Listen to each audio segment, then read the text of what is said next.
Well, hello everyone, and welcome to Hell. I'm Robin at Anajack without a C, and we are playing Silent Hill for the Room for the last time? So we're just going to hop right in. Now we are going for the third and fourth endings today. We are going to chew through things as quickly as humanly possible. I'm actually just waiting for this to just, finally work its way out.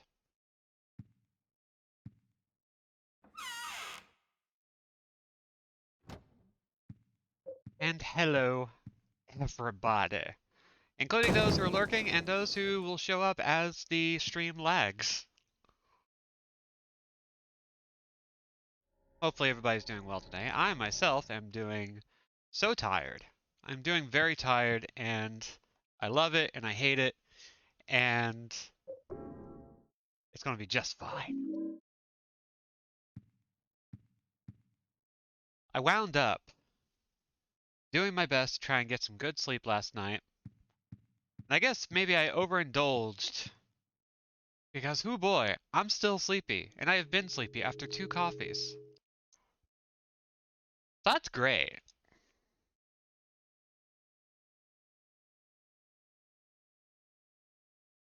So because we're sacrificing Eileen in this playthrough and the next one, what we're going to do right at the start is immediately abandon Eileen for room 301. We're going to be doing a lot of this.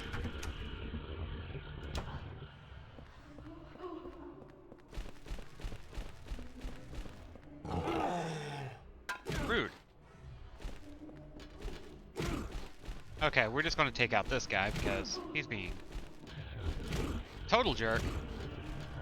There we go. Ow! Okay, clearly we need to grab some healing items and get the heck out of here.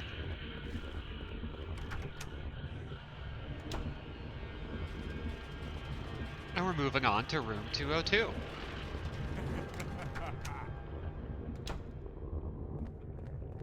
Once again, hauling ass. We're doing everything we can to cut down our time. Hey, Judge. Good to see ya. Hi, Claudia. You're also here. That's great. Oh, and we need to equip the right weapon. Okay. So, now that we're done with that, we need to head into the West Wing. Hopefully things are going well for you, Judge. Meat nurses are out in full force. And we need to head to room 206 so that we can go through the hole in the wall this way.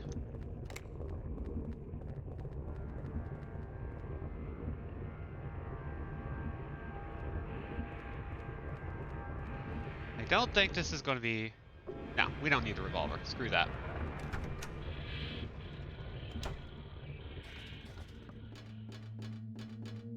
So he's going to point, and we're going to run. Because screw him.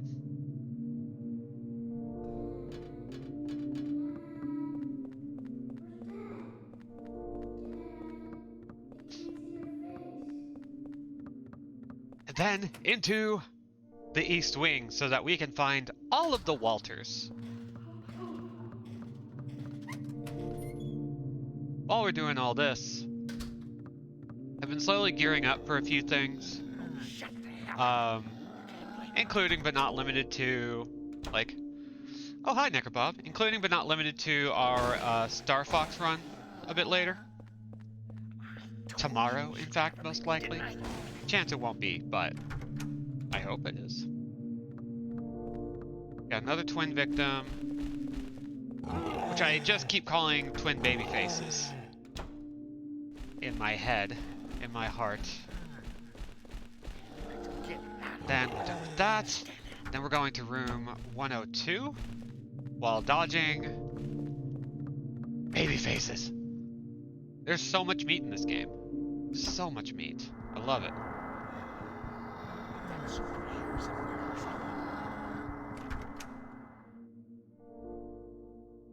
Then there's 2 more. One behind this jerk.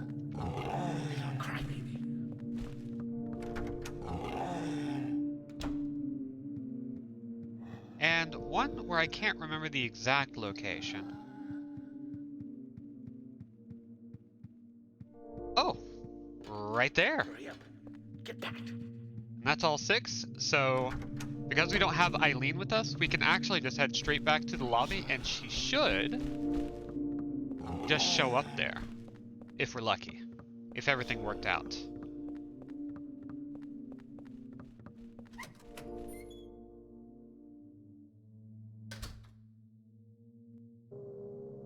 Did it work? Yes! So that's another fun little, I guess, glitch? I don't know what that counts as. An exploit, maybe? Basically, you just leave Eileen alone, and then it's like, oh yeah, it's fine. Go for it. Okay, then we need to head to 105 and grab that umbilical cord.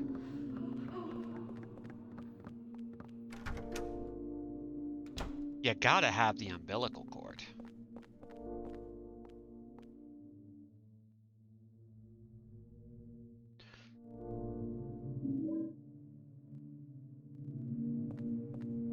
And now Eileen is gone. Which is actually just fine. It's exactly what we need at the moment. With that done, we can head on upstairs. We're going to work our way back to room 302. Gross. You're also burping. What the hell? Why are all of you so burpy? So I'm really hoping that we can get through everything because I studied the glitch that'll let us get through Building World the second time. And turns out, I'm knocking on wood presently, but I think we can do it in one shot without practicing it. I don't know if it'll actually be possible, but it's a very neat little trick that doesn't put Eileen at a hell of a lot of risk. And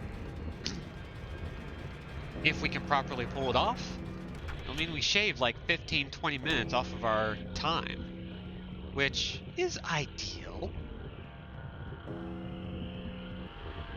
But anyway, how's everybody doing?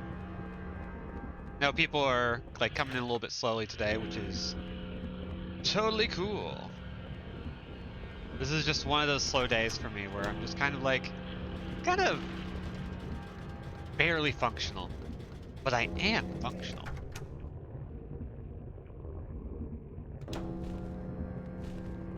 All right, we're moving around this jerk through here and heading into room 302. I love how they point. It's just so unnerving. Doing nicely. Finished the jet plane model. Hell yes. Pretty happy with it. Even better. Finished River City Girls 2. Ooh, I need to get back on that. It's very good. Okay, we have no possessions, so we're doing very well at the moment.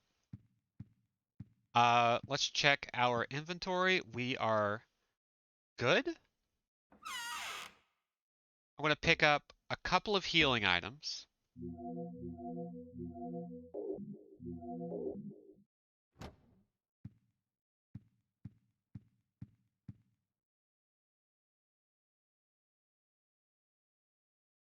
And then we are heading down into the final boss fight. But we're not the final time we're fighting it, just, you know what I mean. Whatever. Yeah, I've been really enjoying my time with River City Girls too. I'm normally not a fan of River City Ransom style gameplay, but that game, as they have like refined the formula bit by bit over the years, it's been genuinely like really interesting. And it's gotten like better and better as people keep playing with the idea of it.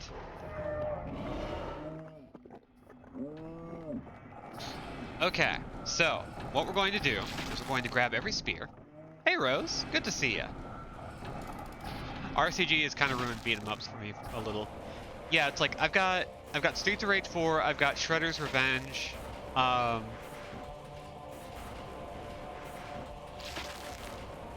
Those have kind of kept me in a place where it's like, you know what? I don't need beat 'em ups for a while. So for this playthrough,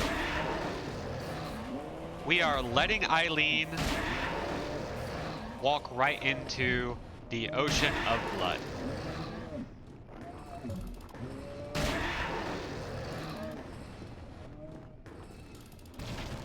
It's gonna be the first of 2 times we do it. Definitely like the idea of beat 'em ups more than most of them. Most of them aren't good.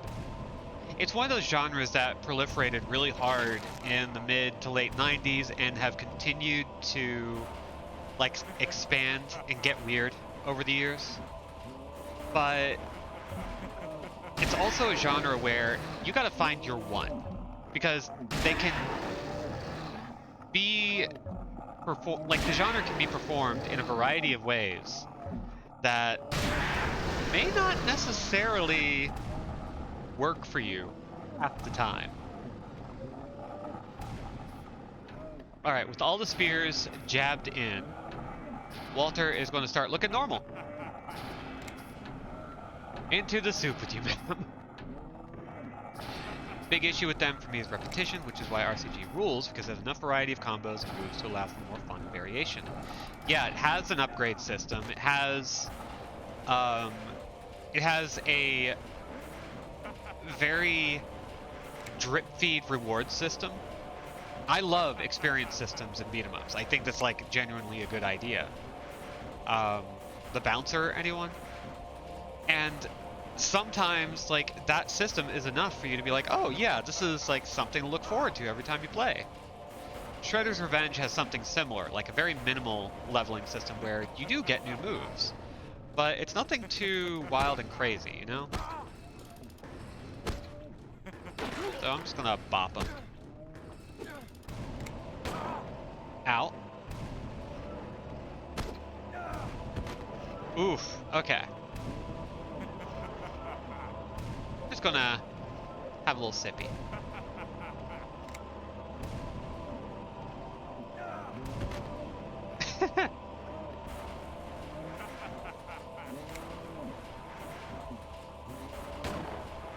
Bonk.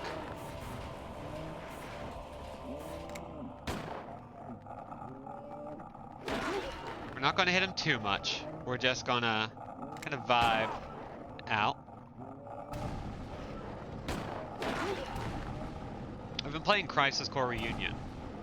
It's one thing I've been doing. And boy, I love and hate that game. I hate the script. The animations are really fun for a PSP game, but the remaster is such a...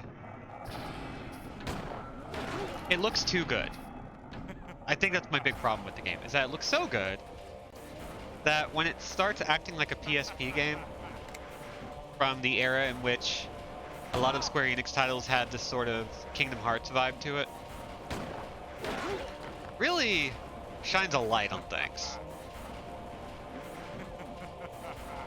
That said, if you haven't played Crisis Core, I would recommend it. It's a very hammy time. Oh, did I accidentally kill him too fast? Tell me I didn't accidentally kill him too fast. Oh, I think I accidentally killed him too fast. No! I was just trying to occupy my time. This is what happens when you get bored. Oh, cool. So this is going to take even longer.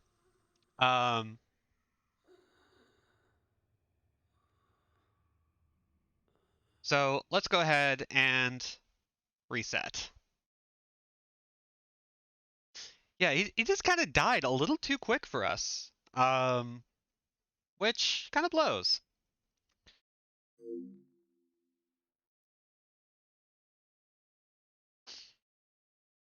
It'll be time we can make up later in our final playthrough. Bye, Walter. God, he just died so quick. So I think this time we're just going to run around him until Eileen bites it. That's the only way we can guarantee it. So we are going to go back.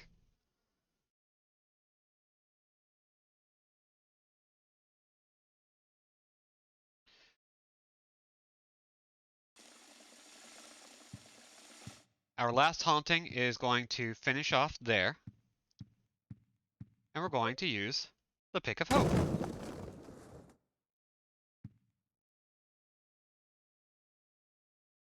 And thankfully, like, a lot of this stuff is going to be pretty simple, especially now that we have yet another trick to cut down on time. We don't have to have Eileen with us at all.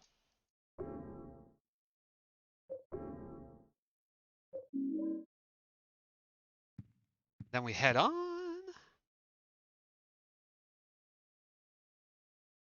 And we only need to go to one room with Eileen for it to work out, which I kind of love. Like, Eileen not moving fast enough into the giant Goya-esque horror jacuzzi. Listen. We could actually, like, really mess her up for a second. But I think we're just going to let time tick down. In fact, I know of some decent ways to really run our time down. Oh gosh, get out of here. Rude.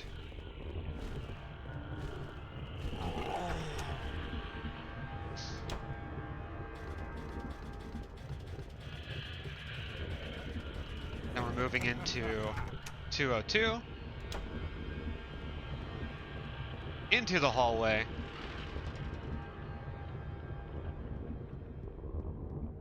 Through here. Hi, Claudia. Then we're going to the West Wing, where we are going to enter 206. Take the hole, enter 207.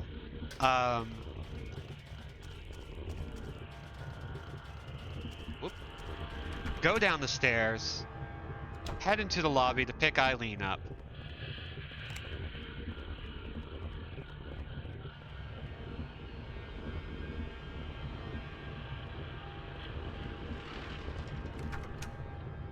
Go into the East Wing, find all of the fake Walters, go back, pick up the umbilical cord, make our way back to room 302, the same way we came, and then we're done.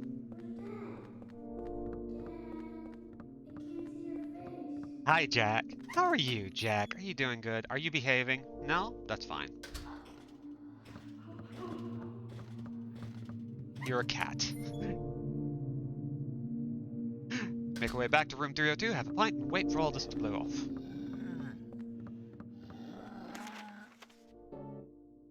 Wait, I forgot to go check the Walters. You gotta check the Walters. Oh, shut the hell up. Go in here, grab that, run. Hello, Mother. Good to see you. Hope you're doing okay.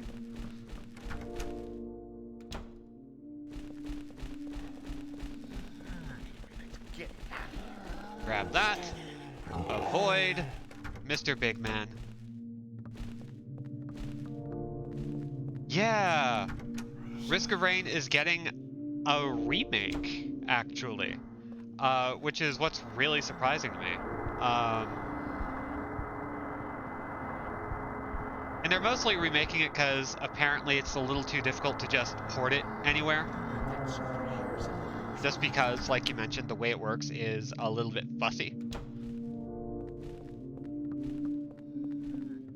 He is zooming back and forth because I'm eating dinner and he can't sit in my lap. That sounds like cat behavior.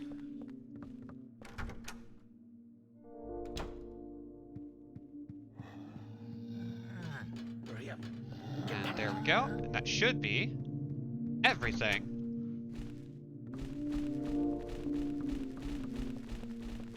zip past everyone. Head back to the lobby. Pick up Eileen.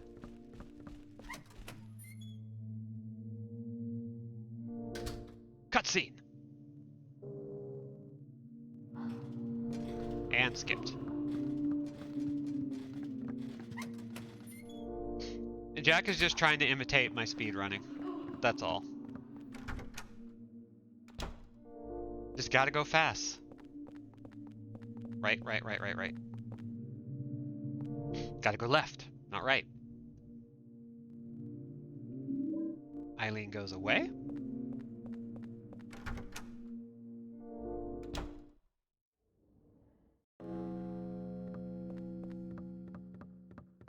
And we run.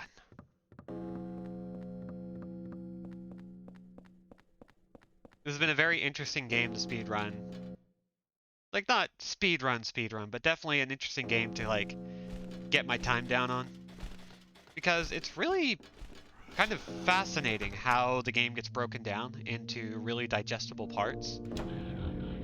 Because I think people can tell, like, as we've played this, a lot of stuff is very straightforward, despite the fact that the environments are a lot more complex.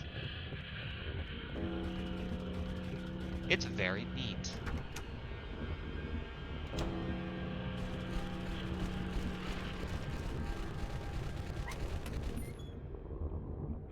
Ooh, I have banana bread, and therefore nothing can actually go wrong ever. Yeah, that's about how it goes with banana bread.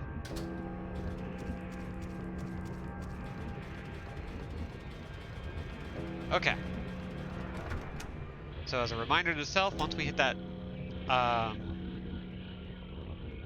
Easton Wing, we got to be ready to go into the apartment right around the corner.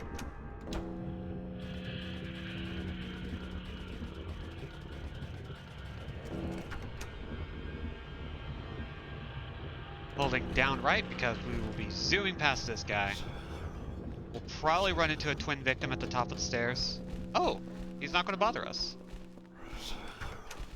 Oh, thank you very much for putting in the extra effort.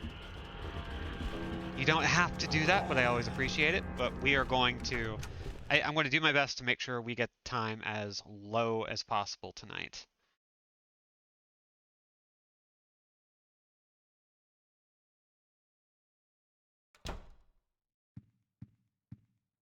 Let's do this correctly now. We are going to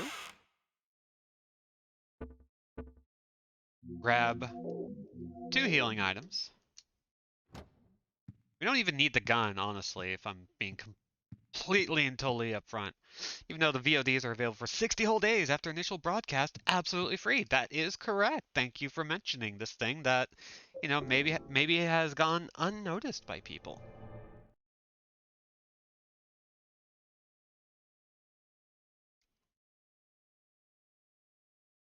That's not sass. It just makes it a lot easier for me when I don't have to advertise it as much, and people do it for me.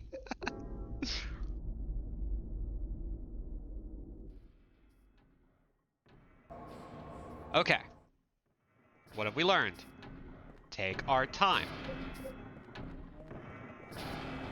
So what I'm going to do is I'm going to take the long way. We're going to grab spears individually, one by one, run it back, go pick up one other spear,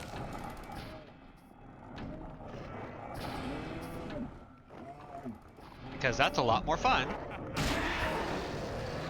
and a lot more engaging than waiting for Eileen while we take pot shots.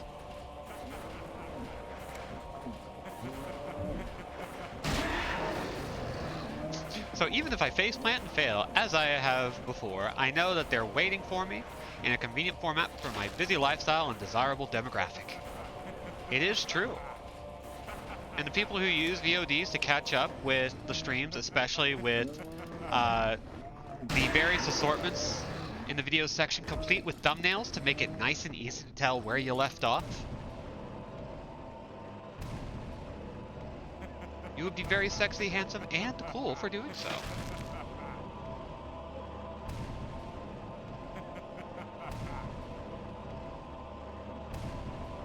one of my goals for 2023 is to see what it takes to double my follower count. I'm not saying I'm going to get double, but I'm kind of hoping that we can get some really cool sub-drive incentives. We can figure out new ways of just getting real nasty with games. And playing some even more wild stuff. Yeah, she's taking her time. Which is fine. It's fine. Not even mad. We are most of the way through stabbing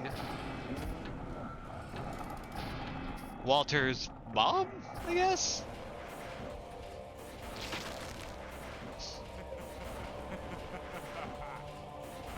So we can give him like a couple of whacks starting off, but if we want to do anything more than that, we just gotta run around him for a bit. Now he's going to get his textures back. Yep.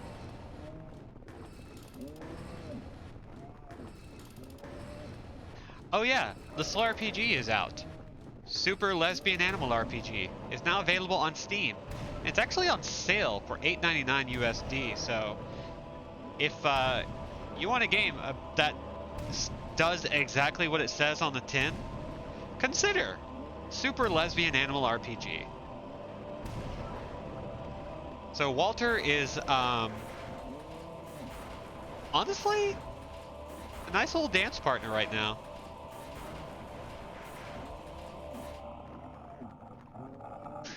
I understand you maybe aren't in a hurry to walk into the huge meat grinder in the bottomless well of blood, but it's not all about you, okay, Eileen?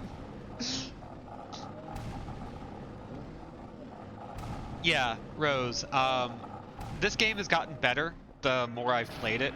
The first playthrough is a nightmare. But it's actually been really nice playing it as like a thing I know how it's structured. Because all of the moving parts are just really fascinating. Even the escort part has really interesting sub-mechanics that don't focus on making sure that this side character stays alive. Instead, it's just this other hidden mechanic that you get to kind of just enjoy as being a factor. It's something you can constantly find ways of mitigating to prevent, like, the worst scenario if you want it. Combine that with the ghosts all being bespoke characters that you can go uncover more about. Okay. I think that's a death. Sorry, Eileen. Ow.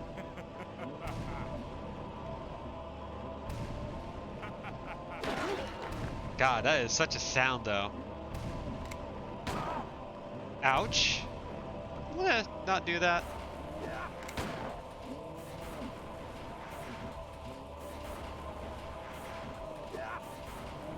Yeah, she gone. Okay.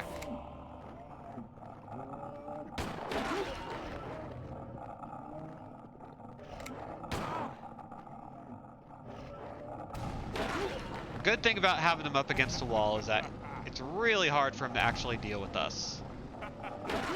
He can't back away, and frankly, most of the time he's going to be unable to actually hit us. Let's see. Donk. Yeah, we got him in a good loop.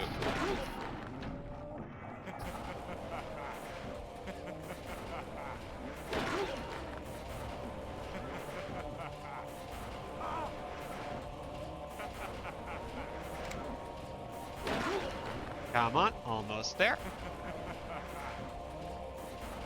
Gonna let him do that, and there we go. With Eileen dead and our apartment doing quite nicely, actually. I think that will be our third ending. So that's one promise kept.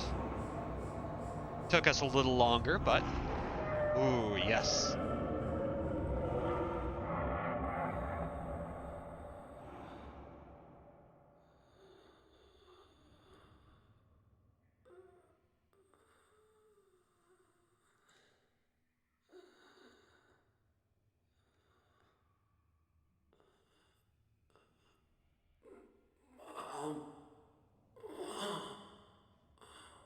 And dead.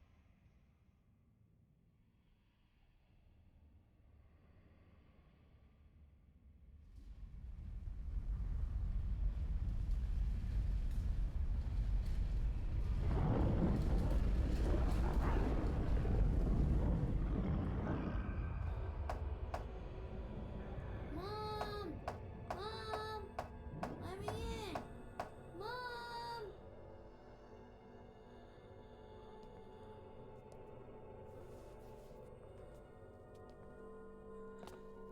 Goodbye, baby Walter.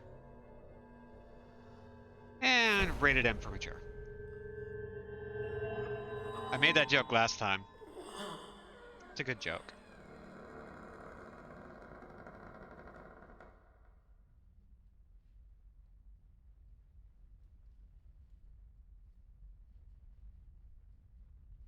It's abundantly clear Eileen is miles and miles out of Henry's league.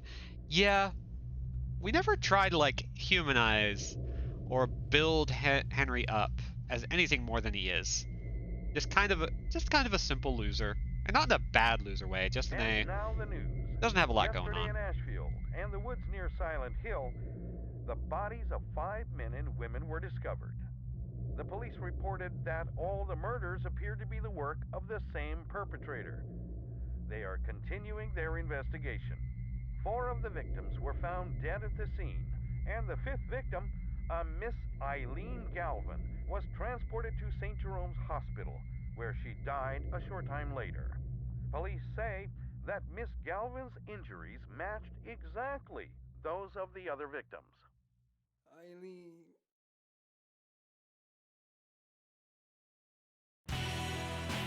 And that is ending 3. Hell yes. Sorry, I have a pretzel nugget. It's very tasty.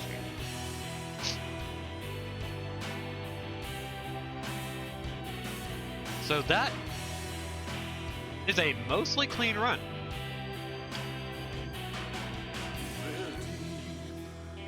So we've heard this song, so we're just going to go ahead and skip it. We are up to 7 stars, 7.5. That is pretty great. There's nothing special or heroic or tragic about Henry. Yeah. um, he's just this guy, you know? I almost really appreciate that. And it's like, horror is one of the few genres where you can kind of get away with that.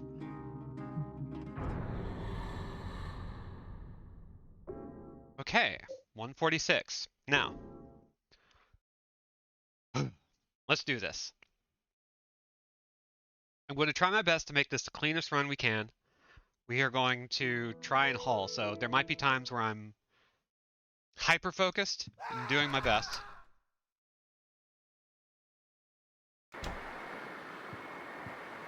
We're going to look at his face, which has become more and more obvious the more I do this.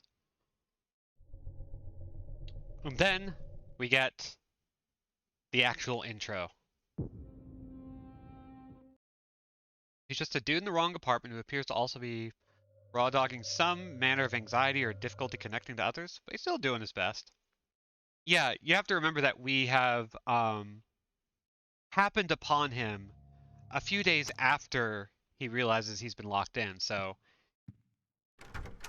he's had some time to process his situation right now.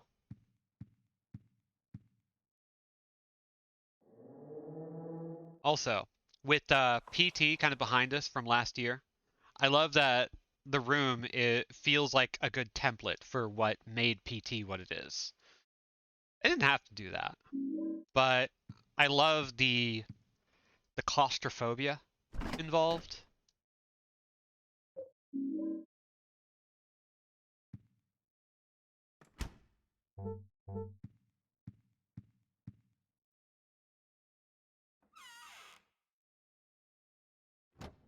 There's just something about like having this environment where you just can't really,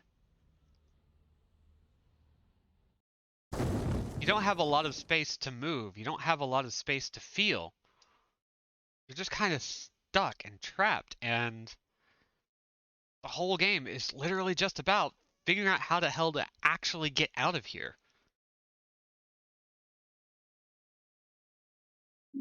Feels a lot like a prototype in a bunch of places.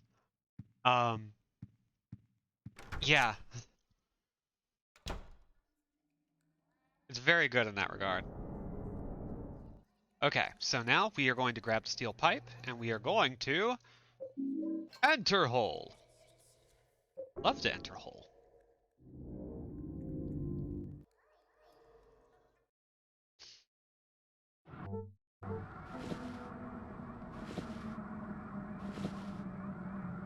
Then we're going to watch The Ring. There's nothing tying him to Silent Hill. He's not like repressing cold memories. There aren't monsters breasting boogly down the stairs because he's horny. He's just a guy trying to not die, and to the degree he can, trying not to let other people die, even if he doesn't know them. That's kind of refreshing. Yeah, and on top of that, we're not in his own hellscape. We're in Walter's. We are in worlds that are designed by the actual for real antagonist of the game. And so we actually get to sit and enjoy the headspace of the real bad guy without it feeling like the game is constantly trying to justify him.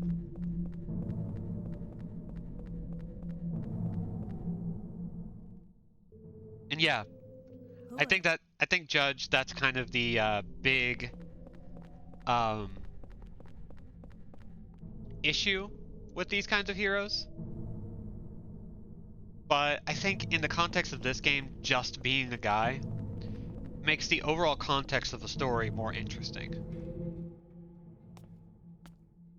I think if this was a bespoke person who had ties to the world, who had ties to these characters, very specific ties, I don't think it would work quite as well, even though, in many ways, I wish there was something more to grab onto. I always like a bespoke character. I like a character who feels very fleshed out and very related to the world. But there are a lot of times where like, I think I actually prefer the immersive route. We benefited from Heather being such a character because she had a direct relation to everything that was going on.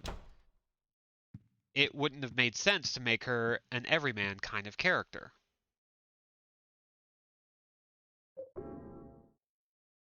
And with Henry, while, again, I do think it would be more interesting on its own if he were more of a character. The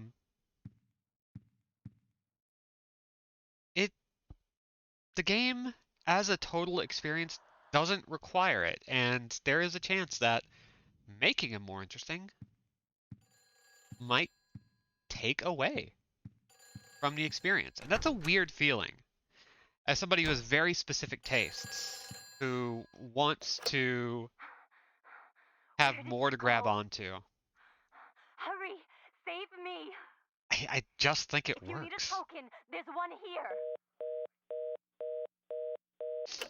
I do think that in a lot of ways, this Silent Hill actually does really work as a Silent Hill, and I think we all collectively were a little rough on this game. For good reason. It's frustrating. It's kind of annoying. But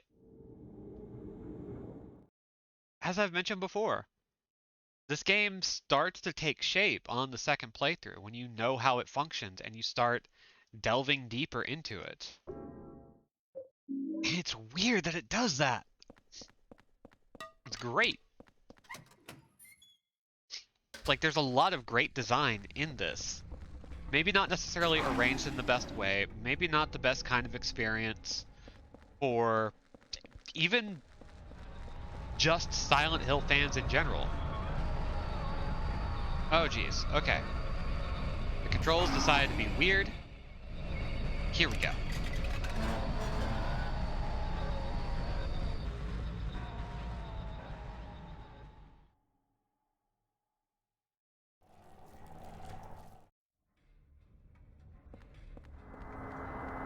Avoid the ghosts. Go down the stairs.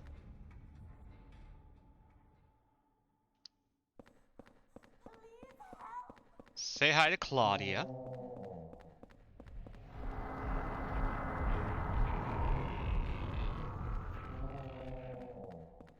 And move into the front car. I honestly feel like I probably like this game more post-entering quarantine than I did the first time around. Yeah. I think that's a very fair statement. Now, the good thing about Claudia is that, unlike Eileen, we don't have to wait for her. We can just run. So there's nothing holding us in place.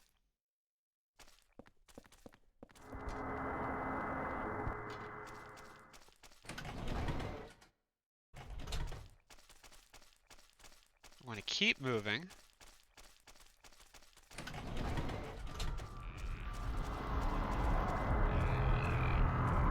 Hoping that this will mean we can. Whoop.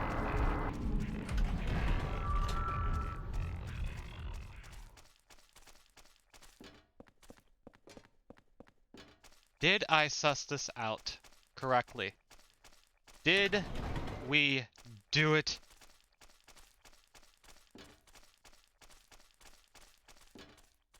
Yes, we did. Hell yes. Okay. Oh boy.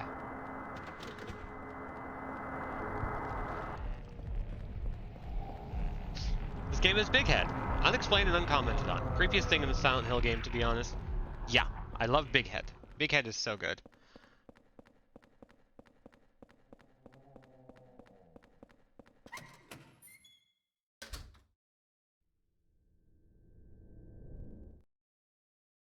So now Claudia is pretty much completely gone. We're going to run down and unlock a door on the north side to make our trip through here next time a little bit quicker.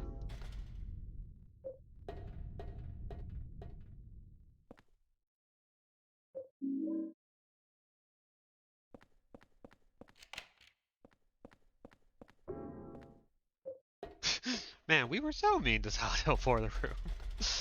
Yeah, it's a game that does take on better context. Or at least more interesting context, and I always love that.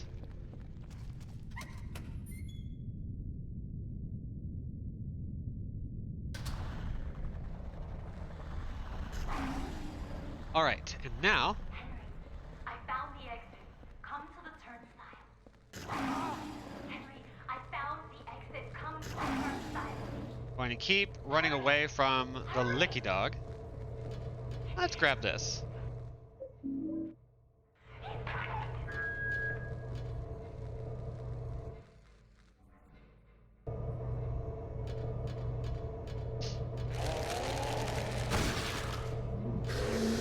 You only need to hit him once. Just to get... Whee! Didn't you hear that Silent Hill 2 has the best story in games? See, I've already heard that Mass Effect has the best story in games. Like, that was some of the discourse I got to read today. Silent Hill 2, I love. Dearly. But I also...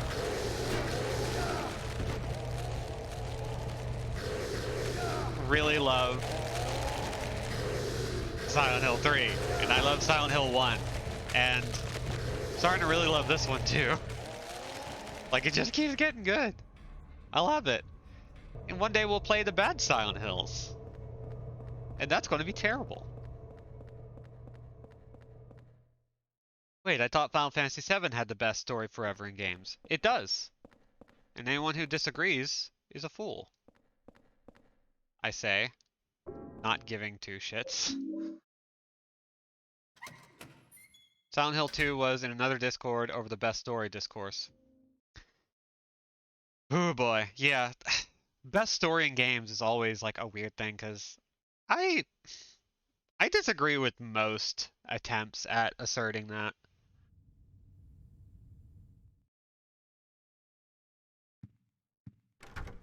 It's not that I think it's not that I think people are wrong for it. Hurry up and It's get that just ambulance. Quit God, yapping there's and just move. so often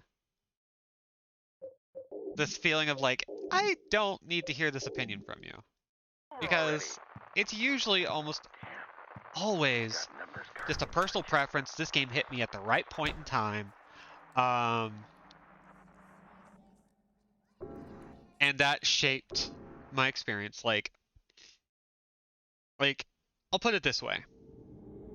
Final Fantasy VII, I got spoiled on with like its big end of disc one twist, right? Before I ever played it. And it was still moving, but when I was done with it, I didn't really actually enjoy it until like I didn't enjoy that sequence on its own until like my third playthrough. And I think it's largely because it was very easy to kind of gloss over some of those things when you're young. Like, yeah, there's a lot of cool stuff, but yeah, the overarching story of Silent Hill isn't particularly fantastic. It's very simple.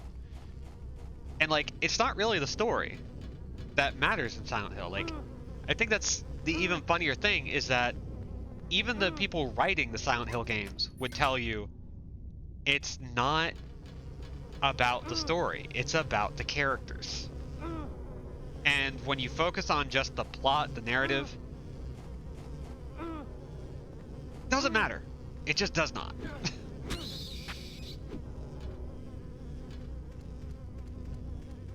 So much of what makes Silent Hill work is the characters and the visual design. And the way that these elements are introduced in a way that kind of makes you feel like you're in a thing that you can never truly comprehend. That's a cool feeling.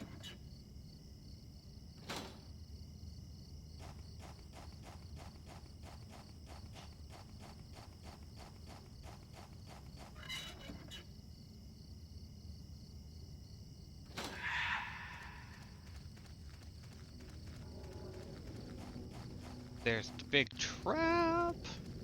Moving around, we are hurrying.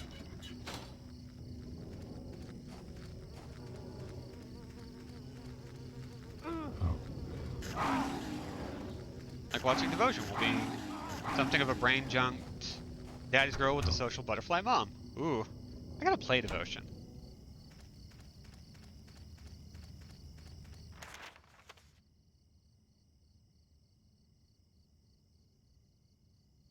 I've been meaning to for so long, and I just never did.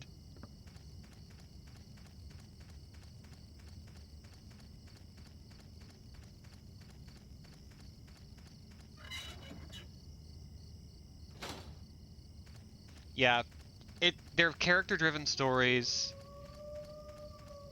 in the sense that like they're not character-driven stories in that you're always following the main character. Silent Hill 3 is the only one where it's really focused on that. 2 to a lesser but still notable extent, and then 1 and 4 just don't. Because they're not important in that way. They don't need to be. Devotion was probably scarier than PT for me just because of which screws it knew to hammer on, and PT was terrifying. Yeah. In which case, I gotta get in on that.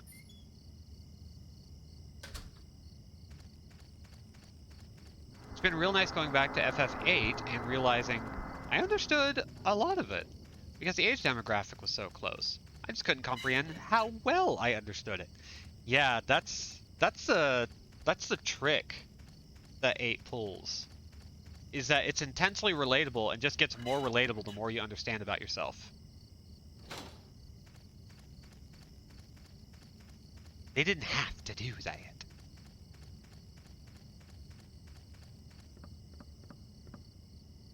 Well, to give him chocolate milk. And run to grab the spade. Yeah, Silent Hill 1 isn't character-based until you get to the end. And then you start realizing, oh, it's totally character-based. You just didn't know who the character was that it was based on.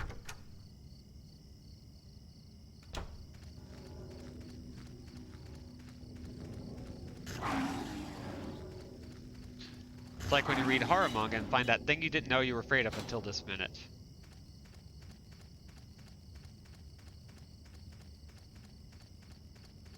Hello, Lindsay! Welcome to the final Silent Hill 4 stream. No one's ever going to stream this game again. We're talking about Final Fantasy VIII. And the difference between character-driven and plot-driven narrative. All good stuff. Okay, with that done, we need to head back because the key turns this place into the Lost Woods, and we don't want that. We really don't.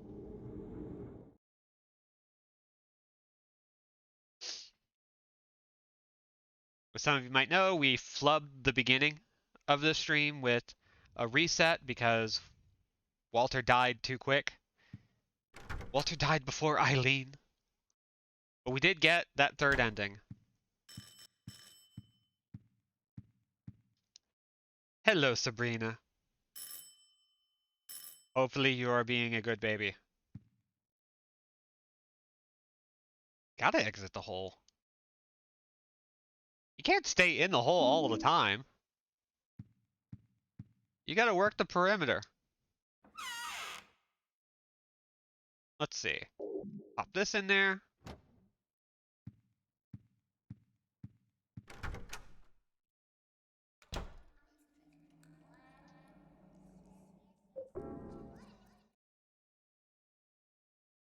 Mother 3 destroyed me, but I'd argue it would destroy anyone living in a capitalist hellscape, right?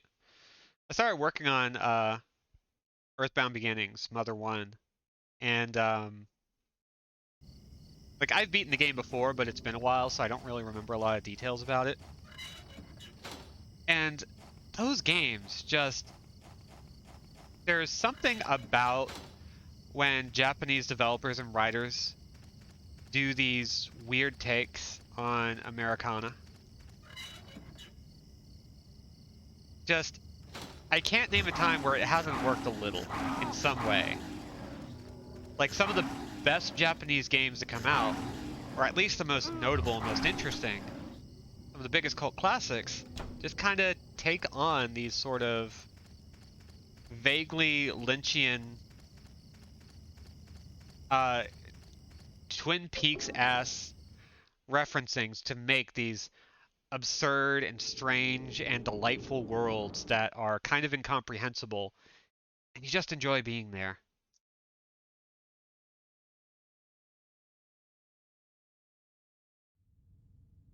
Nintendo, if you could get on making a GBA Online archive, that would be really great. Just fucking give me the translated Mother 3. You can do it. I believe in you. As long as we're talking emotional stuff, JJ McField hit me so hard I ended up talking about it to my therapist. The Missing is a really interesting game. Yeah, it's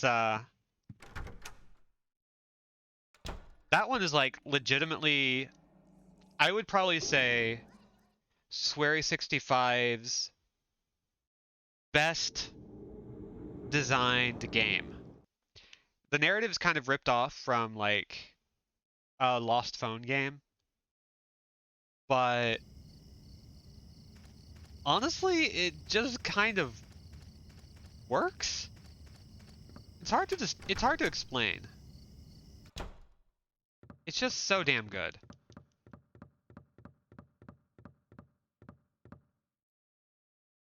Sometimes things get recycled, yeah. And this one is recycled in a very interesting way. Like, in fairness to it, it still pulls off the same kinds of reveals in very interesting ways that work for the narrative it's trying to tell. So I would strongly recommend it for those who really want to hurt, you know?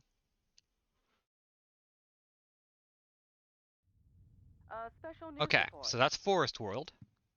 We're moving on to Water Prison World, which we have gotten down pretty well.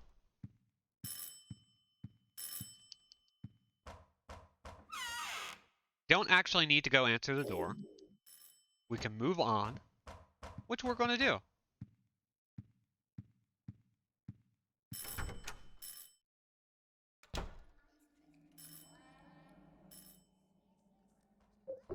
Jack has finally stopped racing around and is now sitting in a box he has refused to let me throw out. That sounds about right.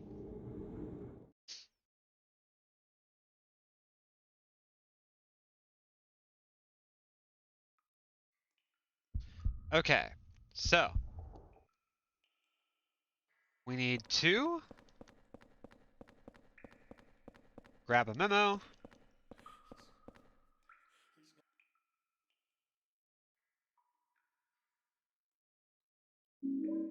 Kill me. Walter's gonna We don't need to kill worry me. about him. We'll save him in a second. Grab this.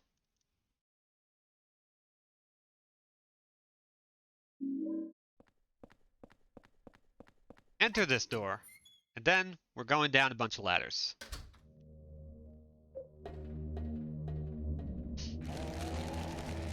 Yeah, I've been making use of cardboard boxes for cats lately. I've cut up a few cardboard boxes and made a couple of small cardboard gadgets for cats around here.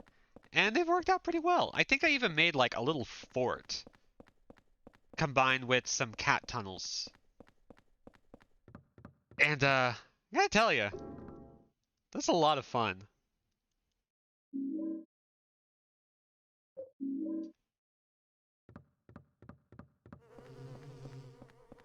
I've been really appreciating cardboard. Which is such a bland statement, but like until you start like making cat toys out of them.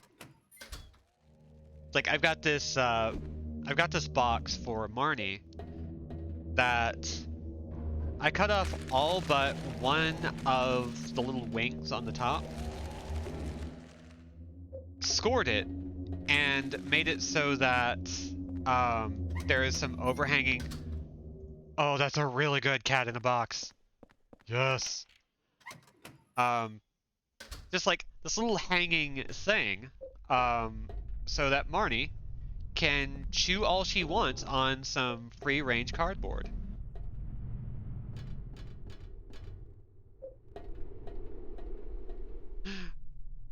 Mother, your authority is no longer recognized in Fort Kick Meowsia.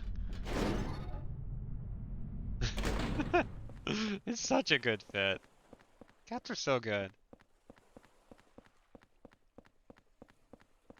They don't need to be. That's what I'm always bothered by. Cats are just kind of perfect.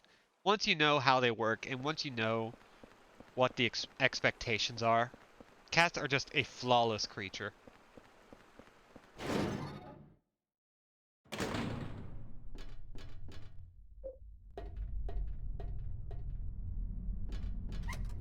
I think we need to go to 4 o'clock.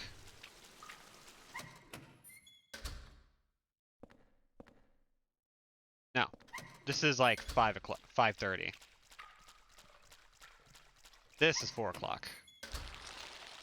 So we can grab this.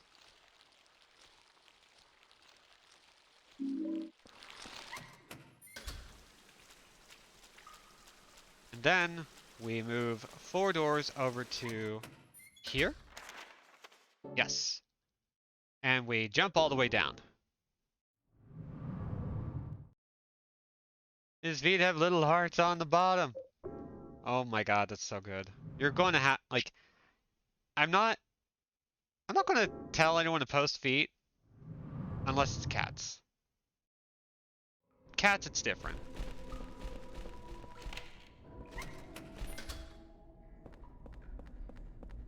Okay, with that done, we can grab a note. Ugh, controls. Only beans. Grabbed a small extra box from Costco last week, and we immediately used it as a makeshift candy drawer, but I desperately need to see one of our cats sitting in it. Well, then we'll just have to eat all the treats, won't we?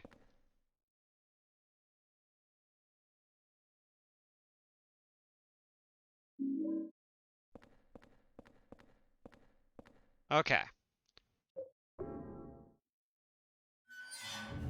Turn 1 of 4.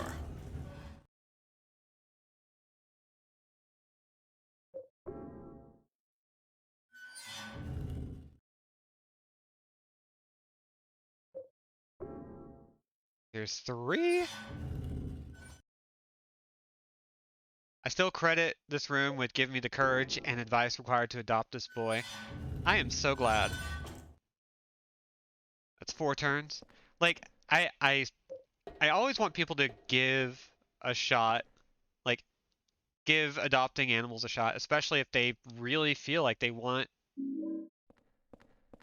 to do that, because, like, if you're somebody who, you know, needs a little bit more structure in their life, a cat, a dog, a frickin' fish, a turtle, whatever you want, is a great thing to do for yourself. The structure provided, like actually taking care of another creature, just does wonders, and you fall in love with them so easy. Unless you're a jerk. Hi, Sabrina. Thanks for your input.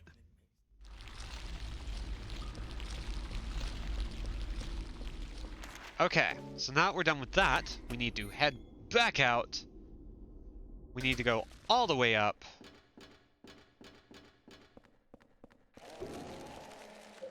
To the 3rd floor, enter the 1 o'clock cell. And Necrobob, I did see that joke. It's a very good joke.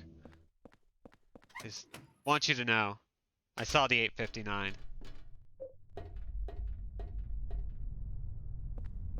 Certainly don't take care of the Rose creature well. Well, Rose,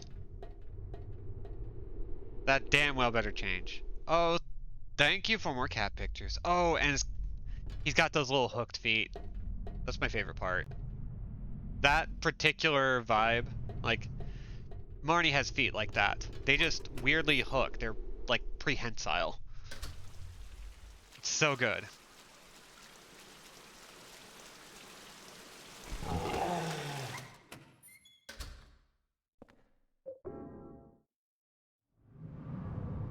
Okay. With that done, we just jump all the way down, and we finish off Water Prison World super quick.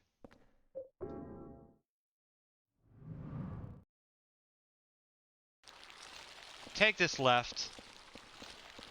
Take the placard. We enter our room code. Ding!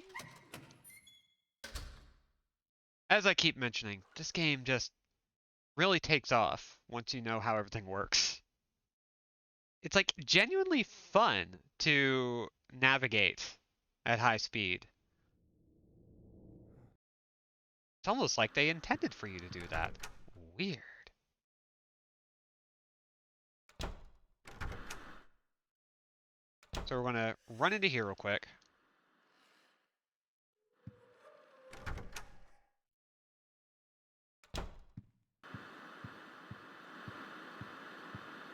Going to peek through the door.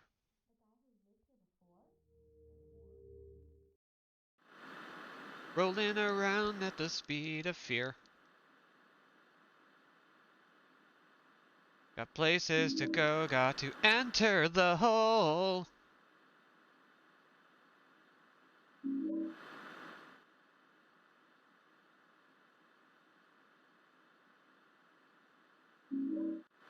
Okay. With that, we can drop off the placard and move on. We're going to do our best to not save throughout this whole playthrough. We are going to try and nail it in one go. Anything to cut down on time. And this run through, we are letting Eileen die, and we are letting the possessions just get as nasty as they want to get. We're not going to use any holy candles as best we can.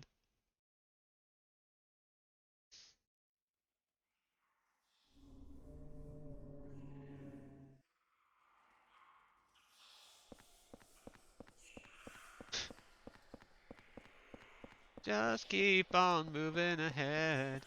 Can't use my door, gotta shimmy out of my bathroom instead.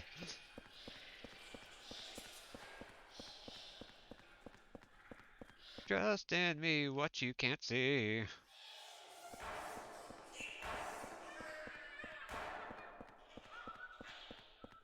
Okay, make our way down, and I believe we get a cutscene pretty soon if we haven't already. Yes, Braintree happens.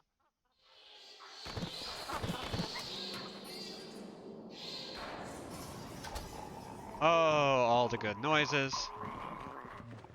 We'll be able to get another sort of obedience eventually, so we don't have to worry about this one.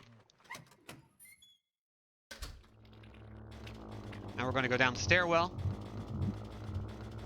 Now once we enter the building world the second time, there's a fun trick, and I'll explain a little bit how it works in pretty simple ways. So there are two kinds of ways to navigate the environment. There are doors and there are hallways. If the game loads without a doorway, it doesn't count as a door. It's a different kind of transition, which is exceptionally handy because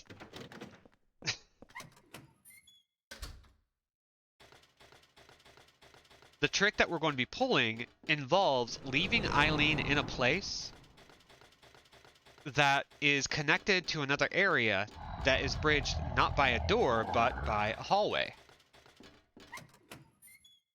And there's no collision in areas where somebody is, like, there's no collision for anything that is outside of those spaces. And it's very hard to describe in exact terms without showing it. But I think as we progress through the game, you're going to see a good example of how it works. Personal headcanon, Henry has no ass. Just flat as a plank. Goes clunk when he sits down. Just real Hank Hill business. Like a small pap. But you're not sure if it's from his butt or his balls. Henry has less curves than an original PS2.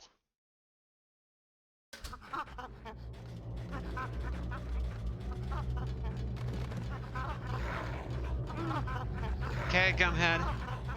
Hello, cat! Yes, we're just talking about Henry's balls and flat ass.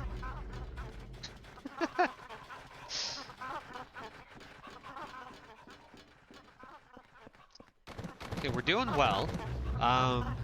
Everybody's dropping out of the sky, which is great for us.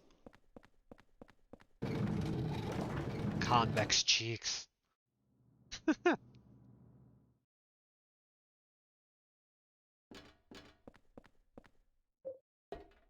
Concave, rather. There we go.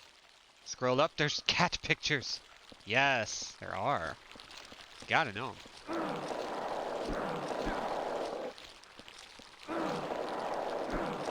Just not caked up. Sheet caked up. He's got a cookie pie of an ass.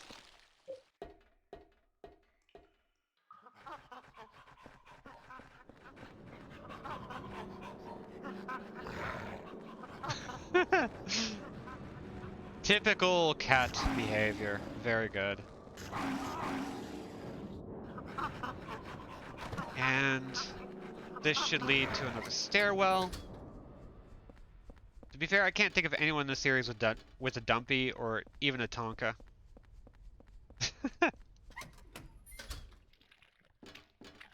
I like referring to it as a Tonka. That's very good. Yeah, I don't know. Like, I think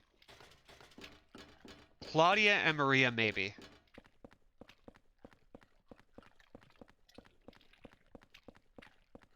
But even Eddie from Silent Hill 2, despite being like a good sized fat dude, kind of has just like a flat white guy ass, which is really unfortunate. Okay, 3, 7, 5, 0. There we go. We know who had the best ass in the series, and it's the Red Pyramid thing. Exactly. See, you get it. Claudia, Maria, and Nurse Bubblehead Butt. Yeah, pretty much. It's like, combined with Pyramid thing, it's just, those are our choices. You want cake? It's 3 girls and 1 guy, and they're not even playable.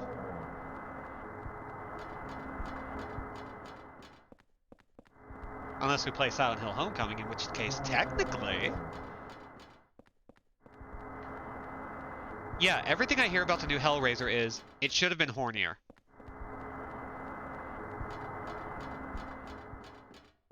Like, that seems to be the one consistent complaint I hear about it. If it were hornier, so much of the other aspects of the film would be way better.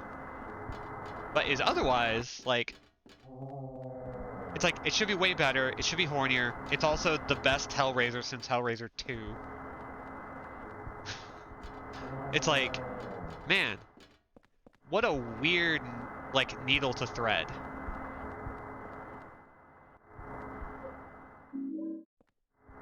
Red Velvet Cake, am I right? Thank you. Did see Scream 2 for the first time. Hell yeah. Cat picks, you say? Soviet Necrobraska, cat picks you? Not sure I was going with that. Yeah, I like the Scream movies. The Scream movies are like Wes Craven at his best, and they apparently are still good.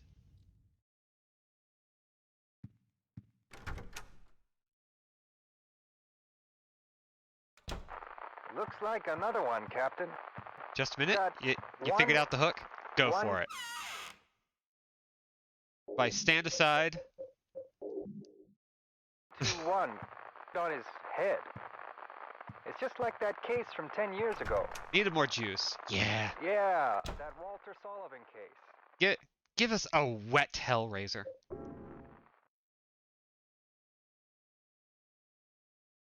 Just makes it sound worse, actually. Okay. The thing I always forget is that we need to go to room 301 first. As soon as we enter, we need to make that turn, because we're going to be standing right outside of 301, and to where we need to go.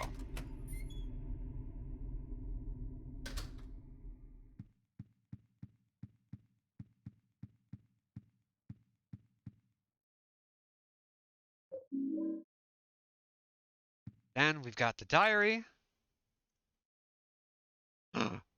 Cat. Oh, that is such a good cat picture. That is very good. Okay, so still got other things to check out in here, I think. Yes, keys. Yeah, that cat is absolutely ready for winter, and I love it. This has been a very cat-heavy day.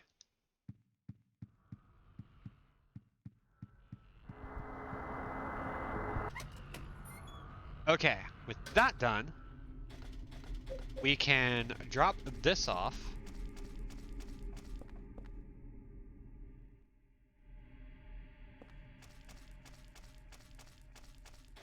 And even though it will cause a haunting, which we want, we're not going to pick up the doll. Reason being, we want to still access our storage. Left your journal at work. Oh, like, one of those, like, how to put it, when everything goes right, but the one thing that goes wrong is something that is just, like, a huge bummer. I absolutely get that.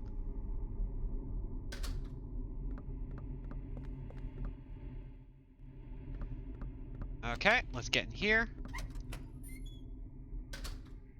Like, I think sometimes, on occasion, that can be worse than a bad day, is when everything goes right, except the one thing you need to not have happen.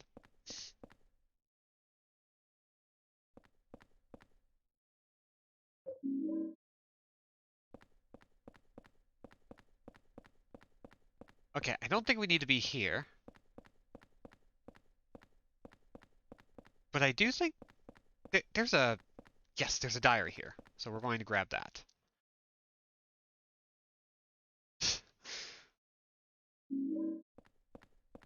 like I have a lot of days like that. But I also I have this thing. I have so many things.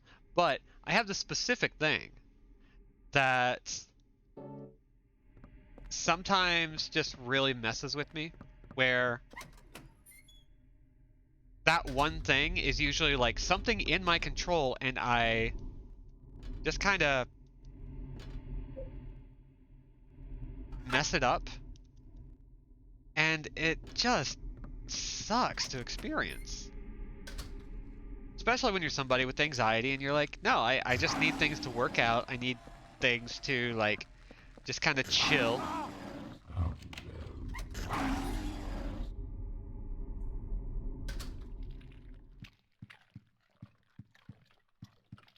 Yeah, full agreement. Like, as long as you know where it is. Okay, so we need to squish a lot of things until we can access the door. Squish, squish, squish, squish, squish, squish, squishy, squishy, squish.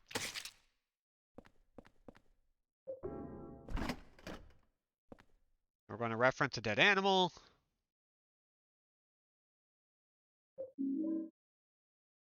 Got that, and I think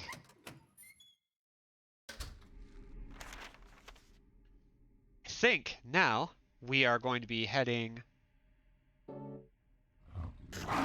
Ow! Rude.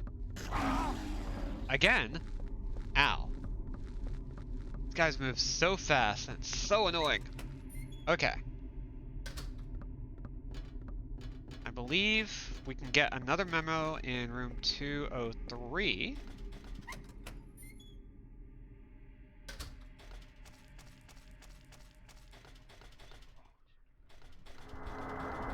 Hello, ghost. We're going to go into the hallway over here.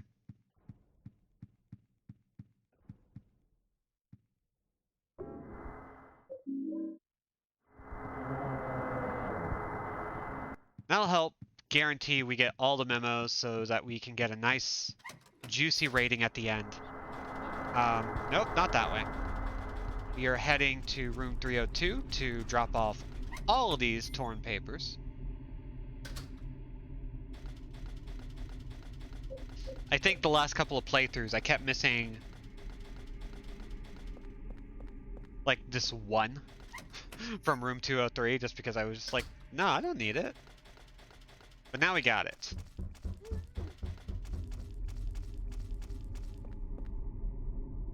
One, two, three, and four.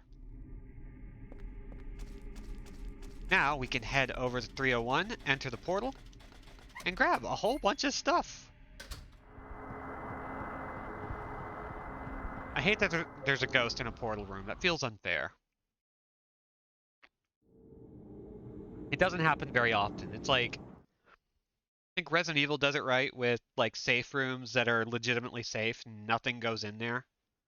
Even Resident Evil 2 Remake, like, Mr. X can't go through that doorway.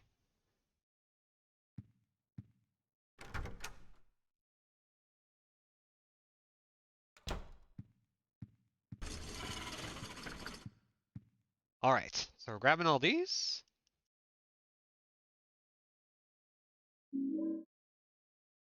So many notes. I think there's like 6 total.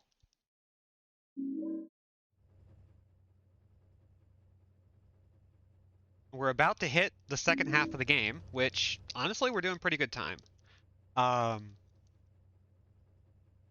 If the glitch that I want to do works out, we should be able to cut things down really well. And it's not like Mr. X, more like Mr. Sex. I mean, listen, I've seen the Speedo mods.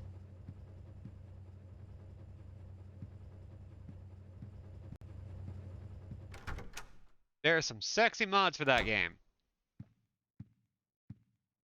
I will admit, I have been tempted to try out, like, it's thrown out the window. Somebody needs to make that, like, Garfield defenestration image for you. Okay.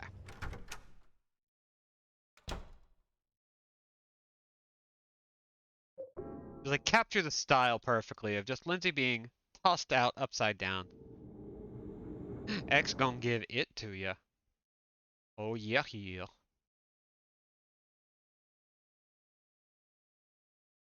Okay, with the doll key in hand, we can just run on past. I'm gonna head to room 303 where Eileen is going to temporarily bite the dust.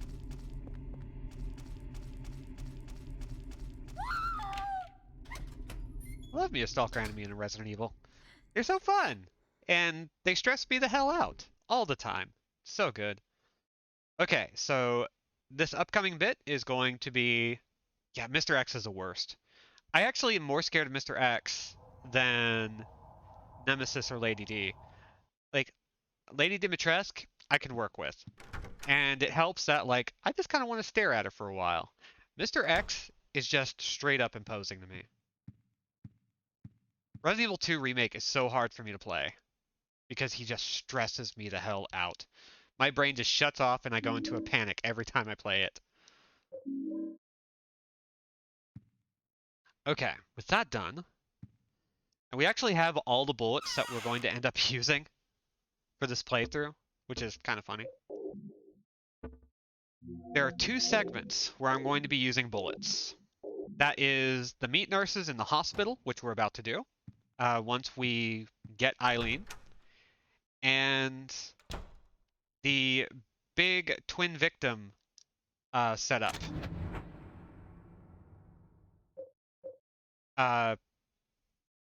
Watchfulness, let's see. That's at the bottom of the Water Prison World's second visit. Source. Temptation and chaos.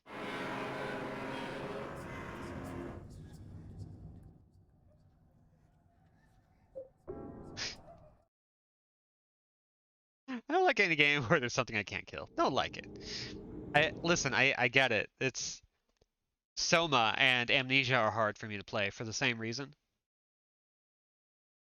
Very, very fun games. But nevertheless, pants-shittingly terrifying.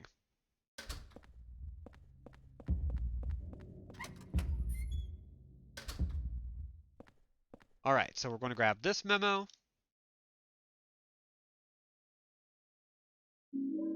Turn around. Look at this cutscene.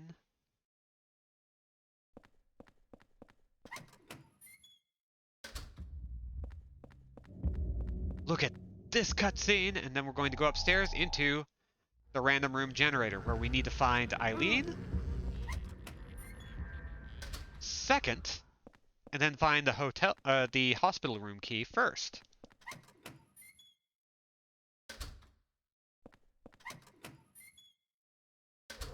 Again, it's completely random. We don't know what we're going to wind up with.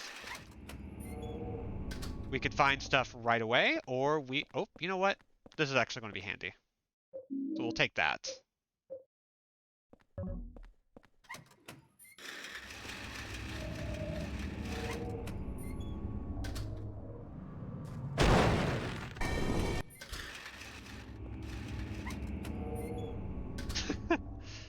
Honestly, all you had to say is it took attention from Leon's butt. And I fully understood.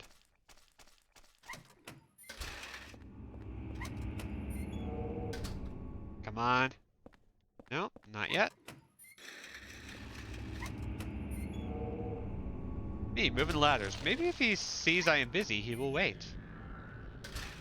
I think I remember there being some, like, neat tricks to make that happen. Because I remember the exact point you're talking about, and I hate that section so much.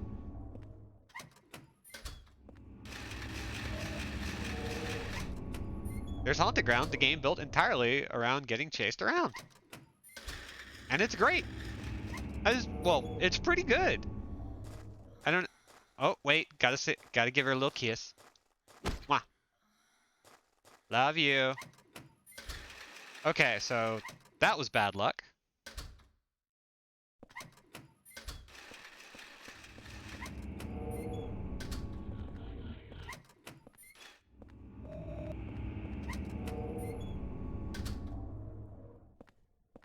once again, but I think we're getting closer. It's in the library with us. Pretend to be a book.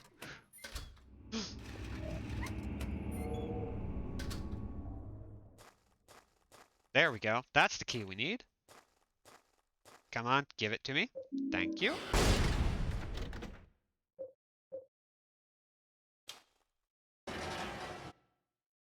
Then we leave. Definitely not it. Oh, geez, controls. You gotta work out for me. Okay. So now that we've done this, we'll be able to say hi to Eileen. We need to head out and get the elevator started.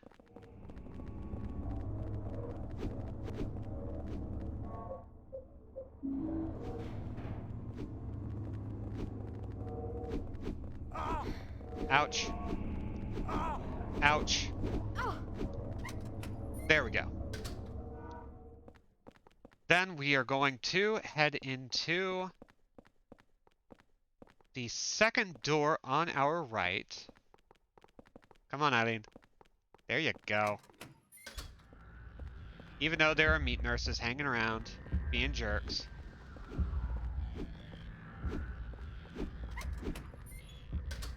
And there she is. Okay, cool. We're doing great.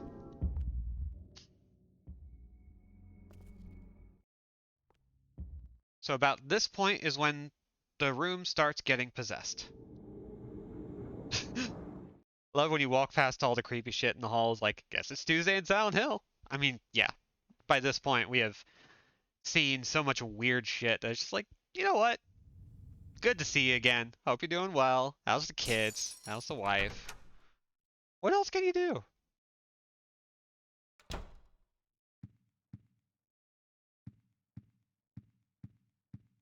Alright, so the possessions have begun.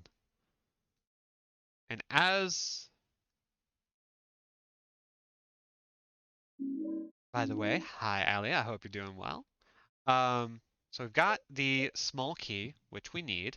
We've also got a whole bunch of little papers, so more memos.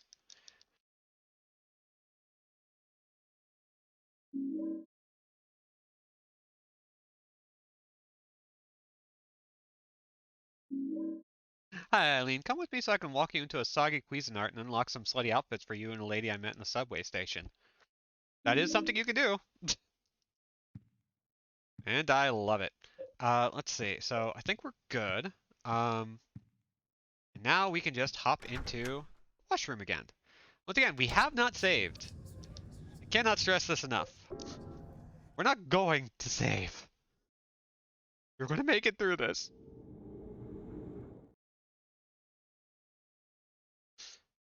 And then Eileen gets mad at us because we thought we were gone for only a minute and it felt like forever to her. And also, she didn't see what on earth we actually passed through. She does not see the portal.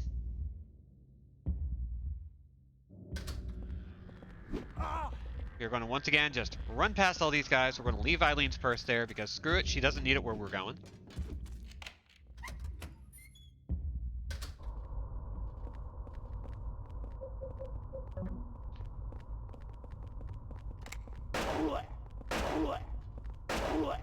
Come on.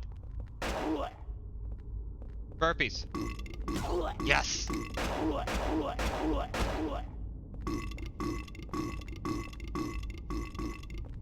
It looks like a creepy hold of you?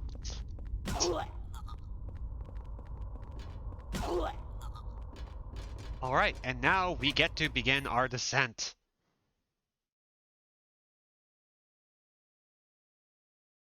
The second half is so interesting to me.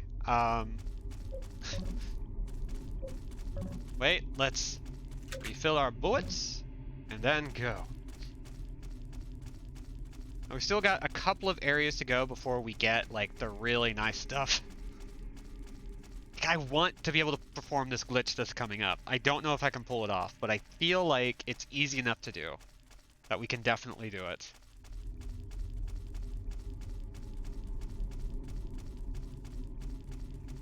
But we're making decent time. It's about 7:30 here, about an hour and a half into the stream. And we are definitely going to be done within an hour.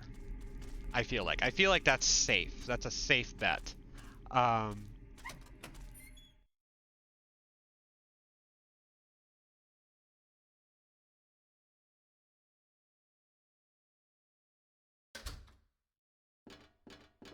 Head forward. We wait for Eileen to hurry her ass up. We don't need the holy candle. We get to just move on.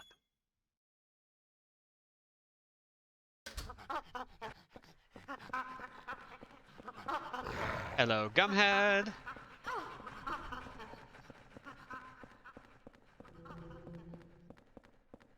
And because of the way this is structured, because this little transition doesn't involve a door, Eileen will be able to catch up with us no problem. There's nothing that keeps her from following us directly. As you can see. She's still running the same distance, which is what's funny. Even though she's like a whole transition away, it's still calculating where she is in the game world.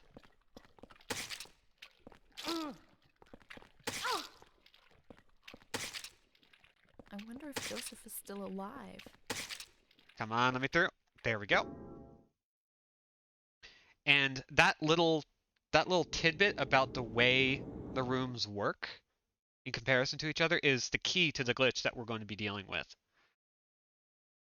Because even though it remembers the position, it doesn't load the collision.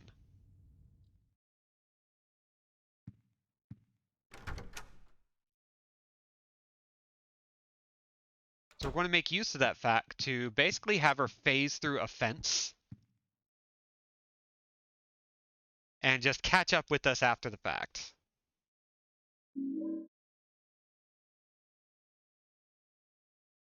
Okay, we've got the toy key now. We are also going to grab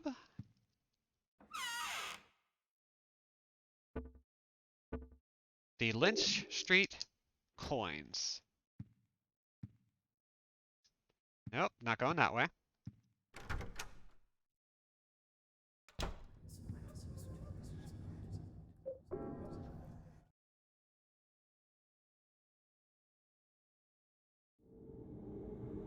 What if you wanted to remember your position, but God said you didn't load your collision?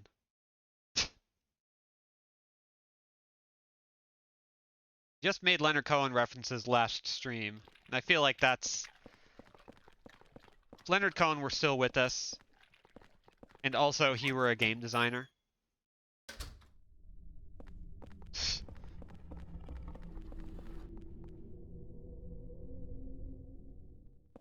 You don't care for quality assurance, do ya?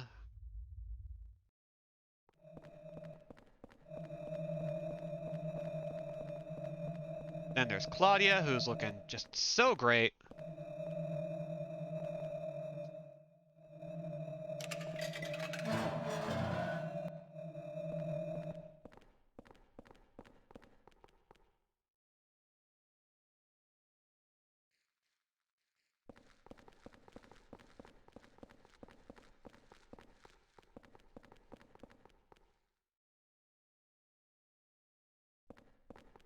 All right, and I think, let's see.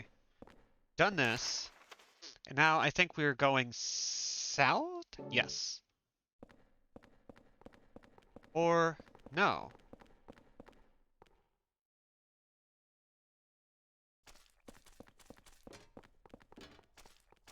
Ooh.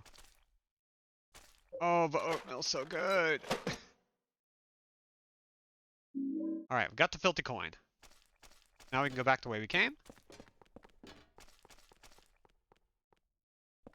In all matters of spoons, oatmeal.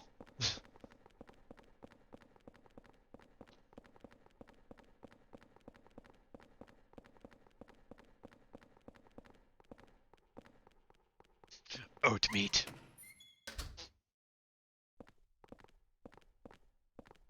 All good suggestions.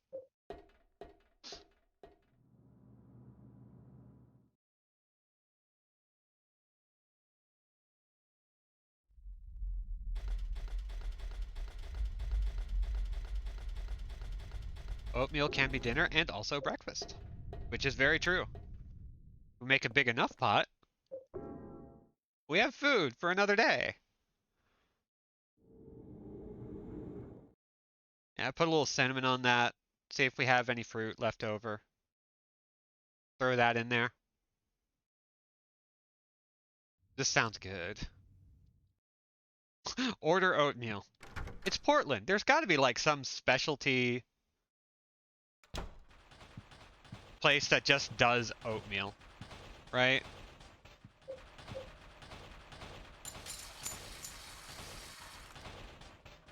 Okay, so we've got that. We've got a note.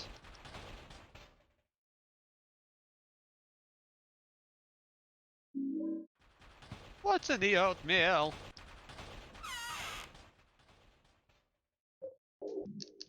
Okay. We are still making really good time. I'm very thankful for this. We've got everything we need. We've washed the coin.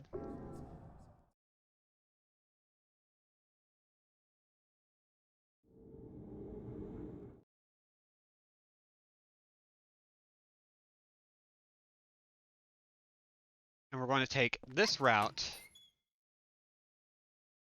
No. Turn around. Turn around, Henry. That's not the way you're going. You're going this way. Welcome to the Oat Mill, Portland's one-stop place for all your oatmeal needs. Oat millions of possibilities.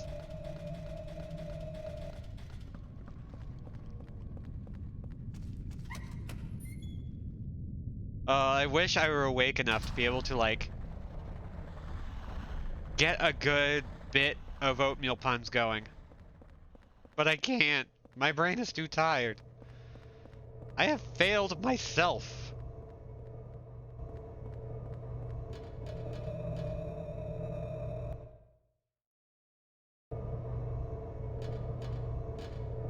Okay. Going to give everybody a whole bunch of good whacks.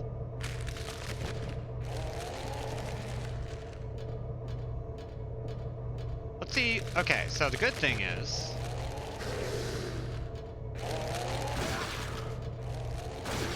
Ooh, yes, this is a great way to do things. Okay. We're going to charge because it gives you invincibility on wind-up.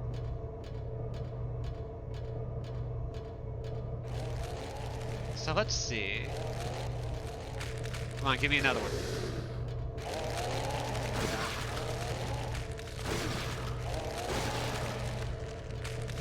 They're dead. It's very good, right?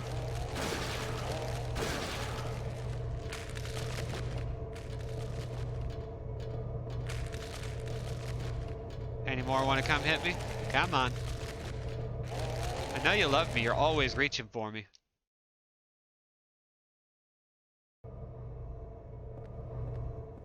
Okay, then up the stairs, we're grabbing the communal ticket that once belonged to Cynthia. Claudia.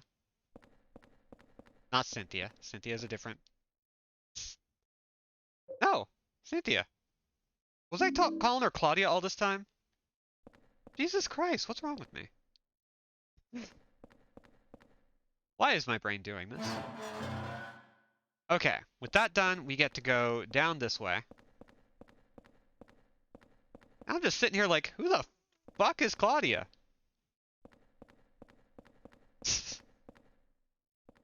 Come on. There we go.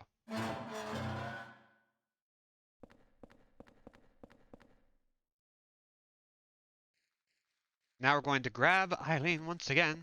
Both start with a C and end in IA. Brains be like that.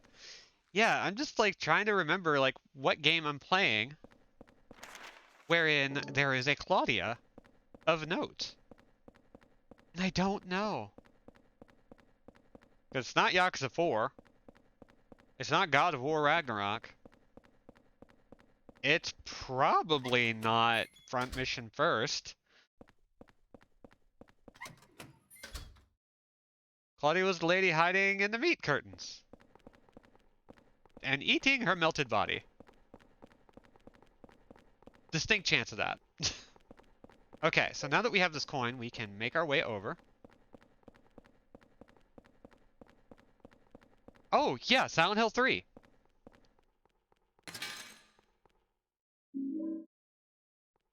Claudia Wolf. That was it. God damn. Okay, so we've got the key. Like, Silent Hill 3 was not that long ago, so yeah, we all just kind of had a brain fart for a second. Which is totally fine. I love that for us.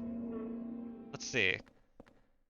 Eileen is still making her way up, and kind of see that, like, the actual animation for it just looks kind of funny because she doesn't really have an environment to stand on.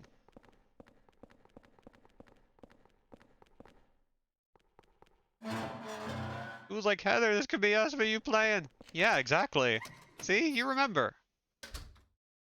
She just wanted her childhood girlfriend to accept the second coming of God. She had the U-Haul ready. Okay. I believe this is the way we can get to the escalator. We're going to take the up way down. Come on, Eileen. There we go.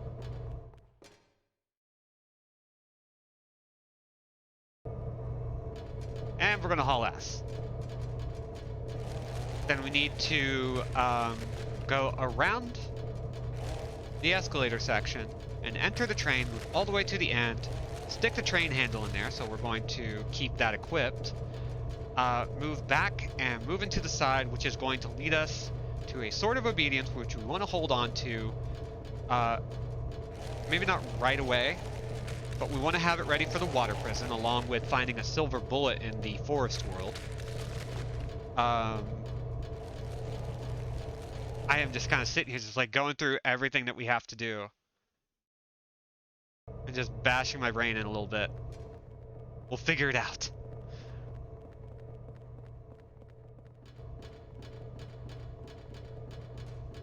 Don't have to worry about Claudia. We're gonna swerve her.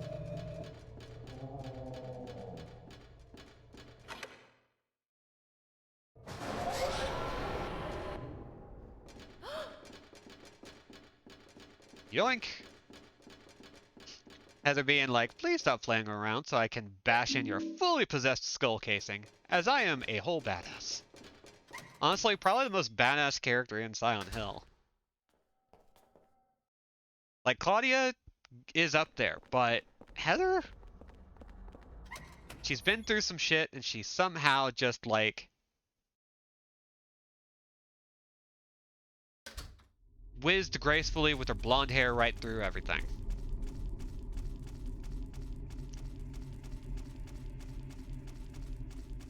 Blondes have more fun, fuckheads. See, you get it.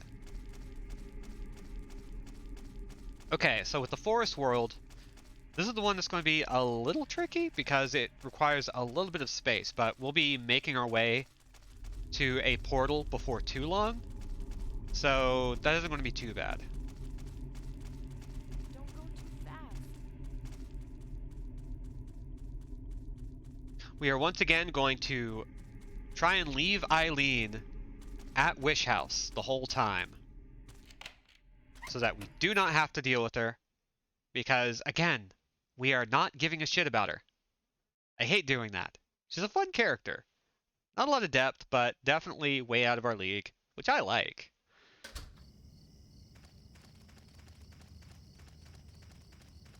But we do have to consign her to death.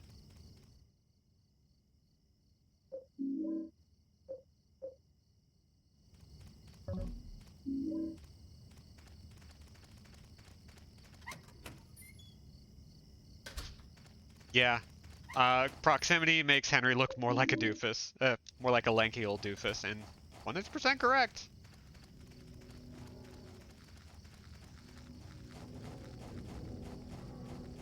So we need to keep an eye out. Ow. There you are. Okay. We're going to be keeping an eye out on the environment so that we can find any super helpful silver bullets, which will make the water prison just that much easier to deal with. I think we are officially at, yes, Wish House. Go ahead and take a look at this memo and flip on through it and plop that doll's head right on there.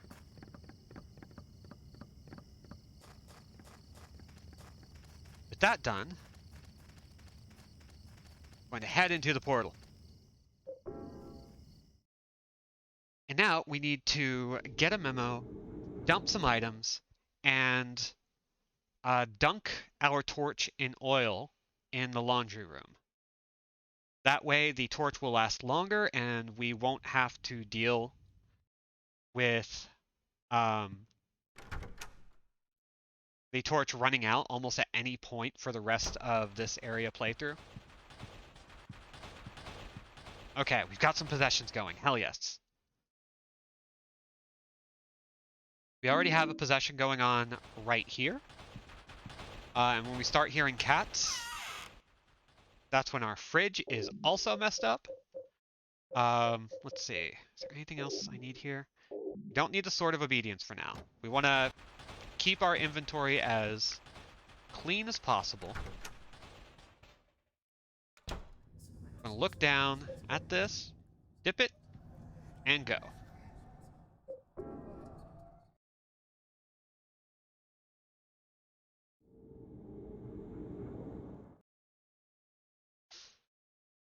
Okay.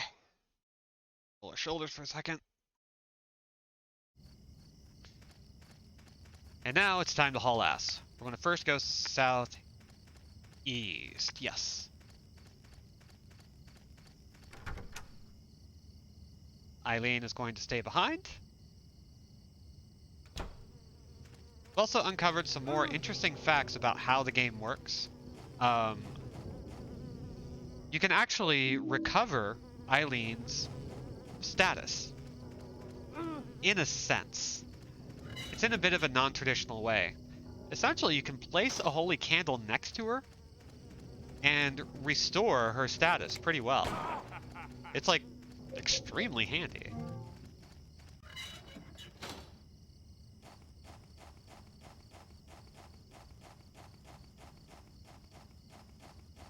There's our silver bullet. And we now are carrying all of the bullets we need for the rest of the game.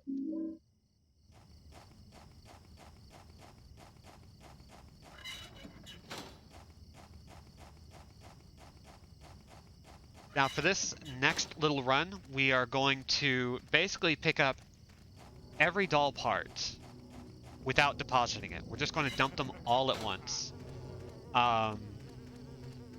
Which means we need to keep our inventory fairly sparse.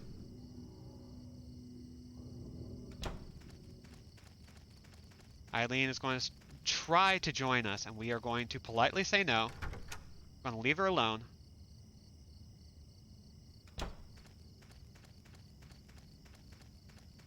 I think we're more than fast enough that we can hit up the well that's coming up.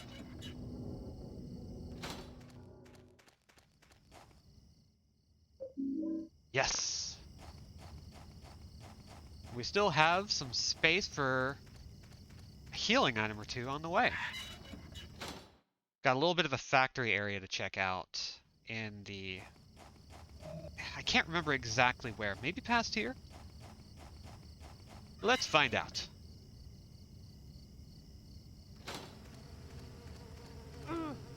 Ow. Very rude. There's the car.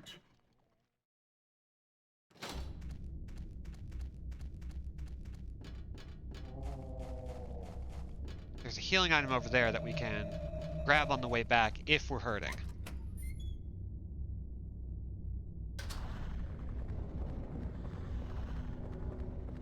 Don't need those bullets that are sitting in our lower left corner.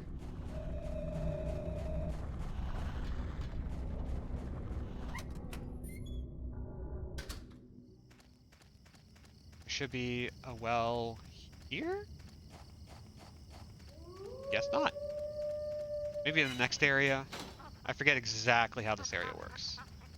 Oh yeah, there's the well.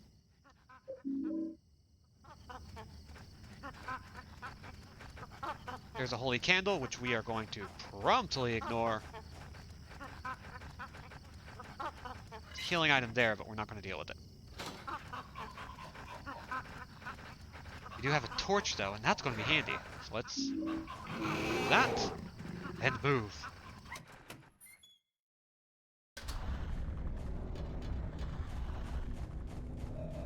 Oh boy. I know we're nearing the end of our usual time for stream. And I know we're not far. Like, these next few sections, we've actually set up everything we need, and I can't wait to see this glitch work. I'm just kind of champing at the bit, hoping that this little glitch works out. It'll be so cool. I just want it to work.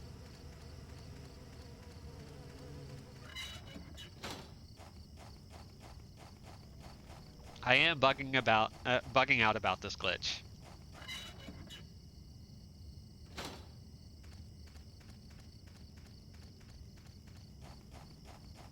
Twitching for glitching. Glad you understand. Yeah, another Crimson Tome. Thank you for that little tidbit. Silent Hill Japanese website has a document called Another Crimson Tome that isn't officially translated, but has a bunch of stuff about lore and even each of the 21 sacrament victims. Ooh, that's really cool.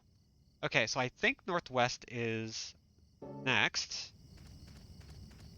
We're still doing really great on space. Victim number 8's favorite Final Fight game was 3. Good taste. 3 is a really good one. Not gonna lie. So, our inventory is full. Which is fine. We're actually going to just drink this up on our way because we have a little bit of health we want to pick up. We're going to see Lil Walter hanging out, and then we're going to pick up this Cresta medallion.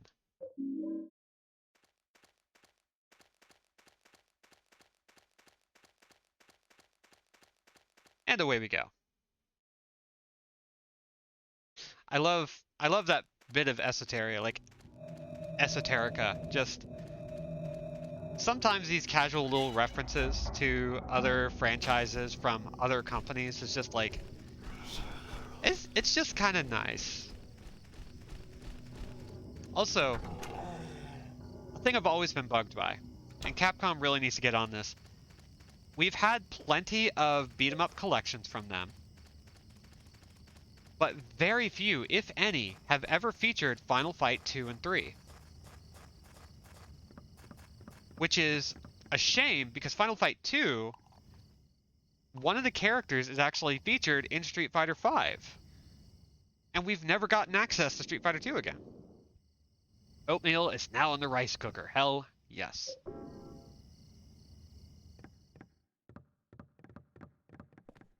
We use a rice cooker for oatmeal. It's very good. It's like a fantastic way to make it.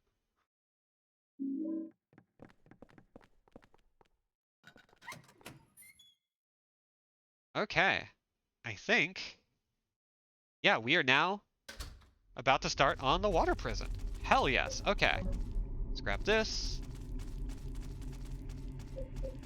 Oh, we need to also get our gun ready. I got Street Fighter V mostly for Lucia. You're not wrong for doing so. She is a cop. But she cute though. Victim 8 was the little sister of the 2 murdered kids, so Walter cut down a potential juggernaut of the fighting game community before her time.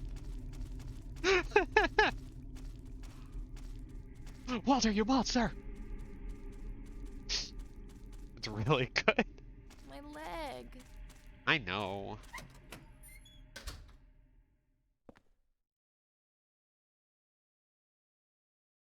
Apparently, in the past few years, they've been making Asian fuzzy logic rice cookers with dedicated oatmeal buttons. But I learned how to do it before that happened because I've had this one for over 10 years.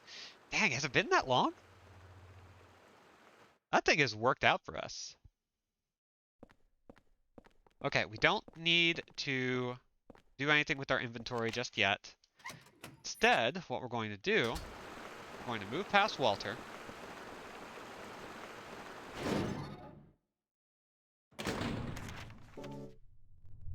Eileen, please. Man, please. There we go. You're still in Dallas. Okay. Hot damn.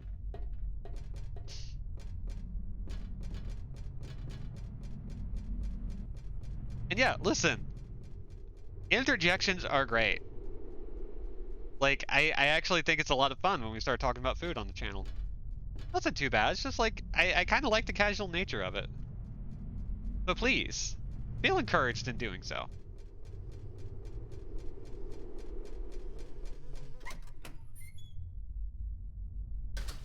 Alright, so now we need to go 1, 2, 3, 4, wait for Eileen. And we need to jump down to the basement kitchen. Hold down. Hold down.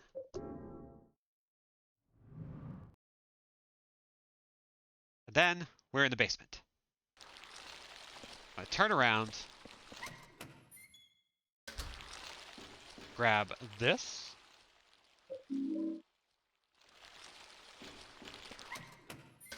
We're gonna make our way out the way we usually do.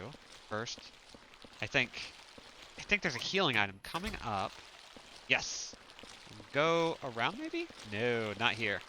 Here we need to just loiter. I'm gonna grab this just in case. Come on, grab it. Down, down, down. Down, down, down. Down to the bottom of the sea. Okay. I'm gonna take the ladder up, move down. We're going to go into the portal. Oh hey, another healing item.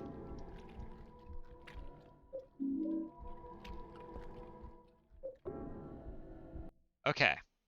And now, while we're here, we are going to go straight into the bathroom from the bedroom. I think we still have a sort of obedience on us, and we need to drop off the torch.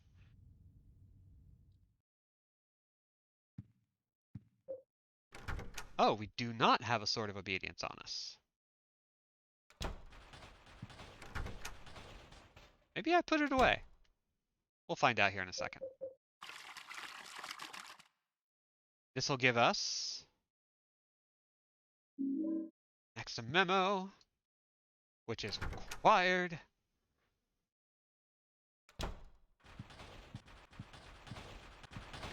Grab this memo.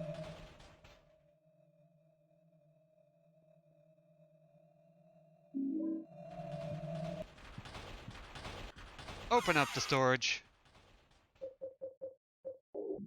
Now, am I sure I don't have... Yes, okay, cool. I'm going to deposit one of these.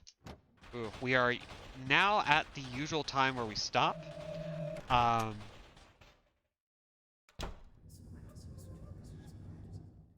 But we're so close to the end. Like, we're almost at Building World, and we're going to do our best to cut out an entire section of it, which I am.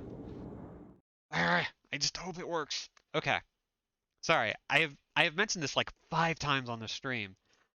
I don't know if it'll work. I don't know if it's going to happen. But if it does,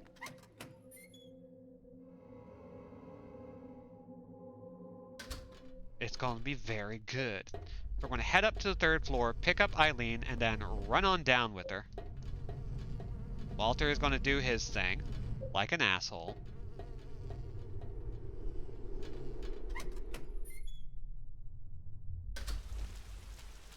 Uno. Dos. Tres. 4. Okay, there she is. And then we're going to haul ass again. Let's do the thing. Come on, Eileen. There you are. Okay, cool. Gotta love the Goblin Town. Okay. Go down. And I think we can go all the way down. And just let her run those circles.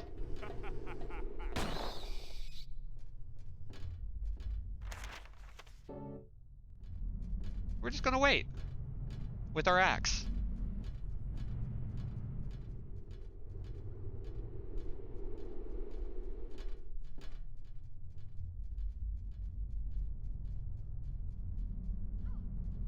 I hear her. She's coming. Slowly but surely. Okay, is that above us or in front of us? My leg. Above us.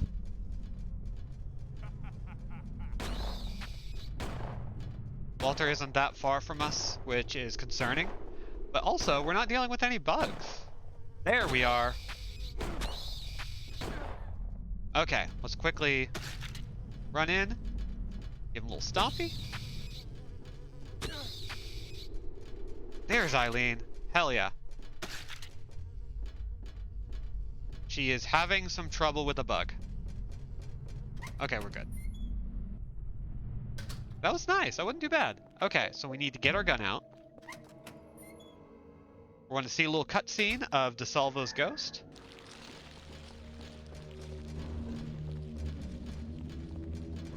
Going to run myself through these guys. Come on, where are you? Hello! Goodbye!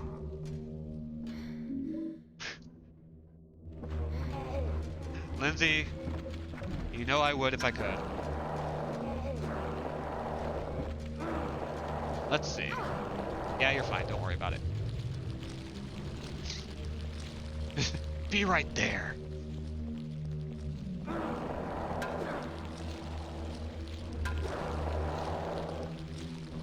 Gotta get those honk shoes and those me-me-me's. You gotta.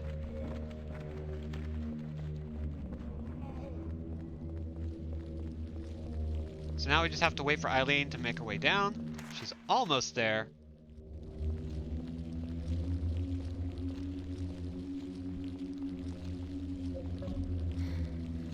Let's get our gun. You'll have to learn the very specific blanket order I like. Trust me, we already know it. We already have a system like that. It'll be easy to adapt.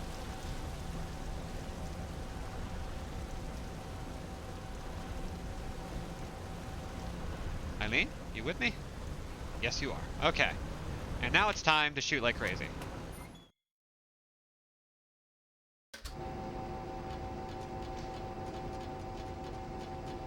Make like Final Fantasy X's Blitzball and shoot like crazy. Here they come. Yes, there we go. That's the ideal.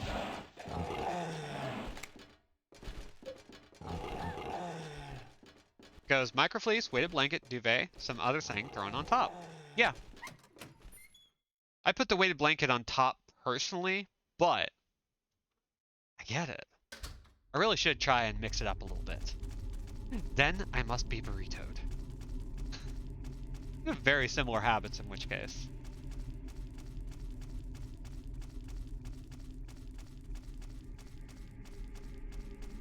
Okay, so we are now at Building World. So we're still making good time. Like, I think we can make it before 8:30, or at least get right up on it.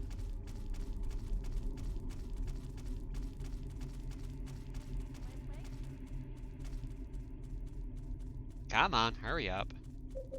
Our inventory is actually doing pretty well. Our silver medallion is going to break here in a second. But, okay. Now, I get to actually do the glitch.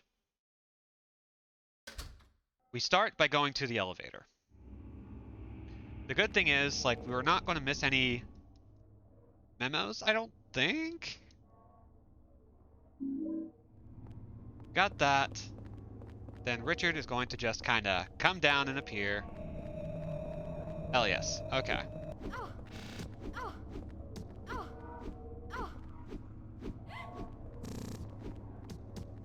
Oh, he is wiggin'. Okay, so how does this work? First, we got to go to the bottom floor. And instead of taking the ladder that's on this side, we are instead going to go out with Eileen. We're going to move toward a fence that we usually see when Claudia's around in this area. I'm going to get right over here, and then as she gets closer, we're going to bump into her and leave her behind. We're then going to go downstairs and make it past the creepy mushrooms. And honestly, it's just faster to do this. Now, if we did this right, then as soon as we come out of here, we're going to see her on our way out. We're going to see this cutscene, and we're going to find her right there. This is what we want. And she's going to try to get to us, which is going to be possible.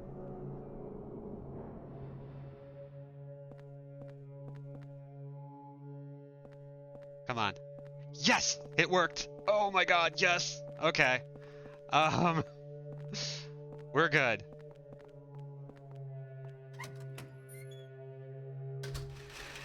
So now we just go downstairs and go to the bar. Yes, jeez.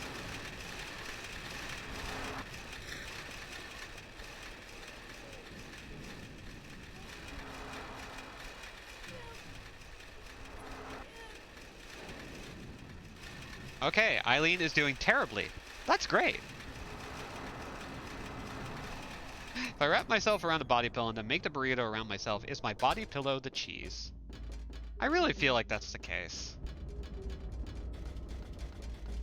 So we didn't have to pick up the cue ball. We didn't have to put the stuffed cat in there. We didn't have to go to that one room with the ghosts and the birthday candles. We didn't have to do any of that. We skipped just a great amount of content. And Eileen looks like shit. This is great.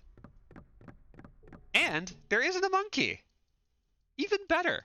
And because we know the code, we can literally just head right on. It's actually great that she looks like shit. That's a good sign that we are on our way. It'll make the last boss a little bit quicker.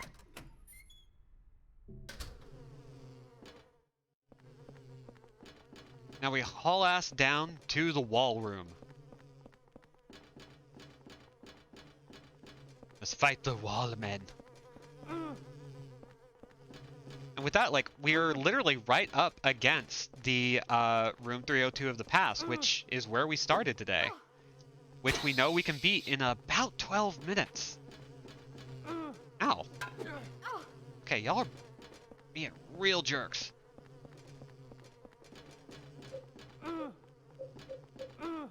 Ow. Almost there. Can't quite see the floor, but we're close. Ugh. I hate these bugs so much. Don't put bugs in your games. If I designed a game, I would simply not put bugs in it. Yeah, we have quite literally just about hit full circle. Which is really exciting. Like, hot damn. Ooh, and another med kits. And we're going to take some wax of bugs while we wait.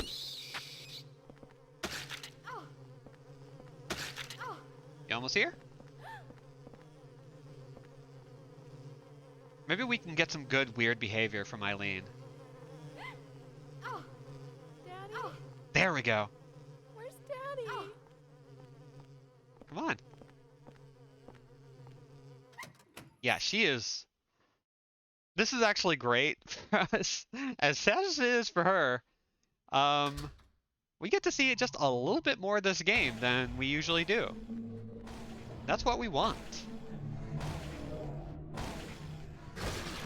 Okay, that's not what we want. Ow. So we're just kind of gonna go down the path and take as many hits as we can. Nope, that's not it.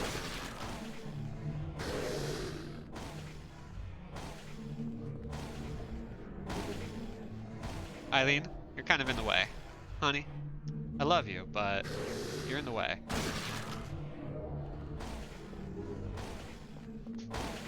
Thanks for hanging out for as long as you did, Lindsay. Great to have you as always. Ow. Rude. Hey, get back here. Get back here so I can hit you with my axe. How can you not find that appealing? It rules, actually. She's fine, don't worry about it.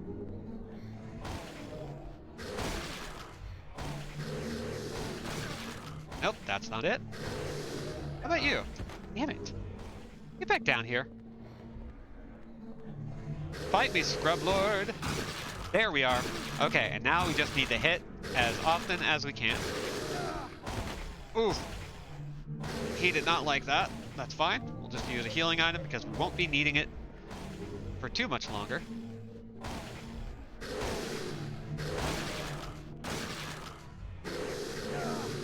Dang it. He's still getting in swipes. That's so unfair. Come on. Just mash like crazy. We can do it. Ah, so close. Let's charge up. See if we can get one in as he descends. So we can just completely avoid damage. Yes! Come on, almost there, almost there. Dang it. Don't leave? It's being really stubborn. Really breaking my balls over here. There we go. Okay, let's hurry over this way. Eileen, come on. You're doing great, sweetie.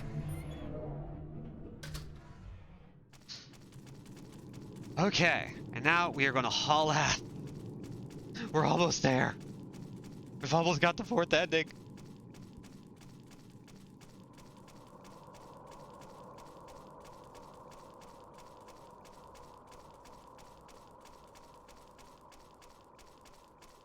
And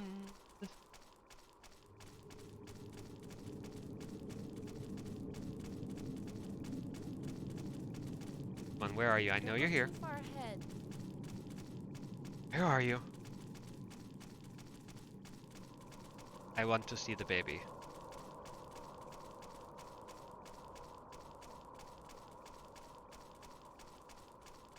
Dancing baby! Love to see it. You gotta pay your respects to the dancing baby. Otherwise, it's not a complete run-through. Sorry, that's just how it works. They designed it that way. Okay, it'll be tight. We can hit 8:30. We can do this. We can make it happen. Let's see. You almost here? Yes!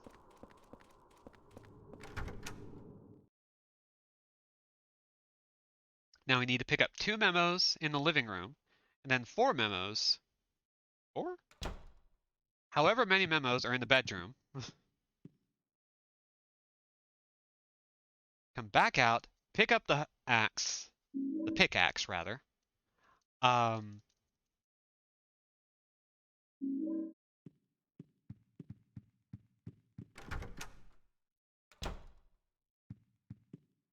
Grab all this.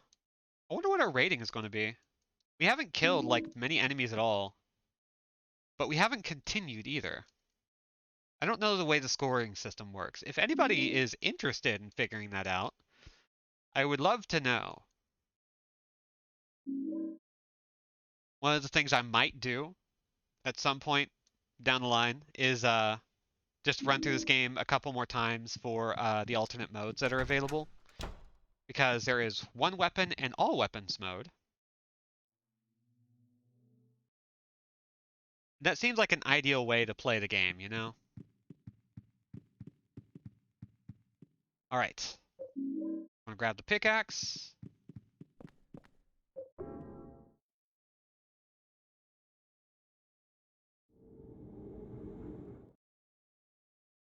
Our room should look good and nasty at the moment. We should be seeing some stuff on the wall if... Yeah, victory lap type thing. Maybe. No, room is looking pretty okay, actually. I mean, we always have our, like, post-game dress down, right? Where we talk about the game and stuff. So we could take a few minutes just to kind of talk about the experience because, again, this game has been utterly fascinating.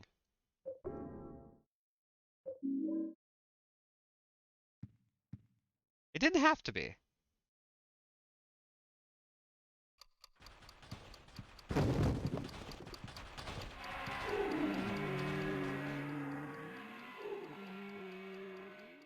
Okay, we're going to do this. Ooh, the fridge is looking nasty. We're going to go here real quick, check out a note.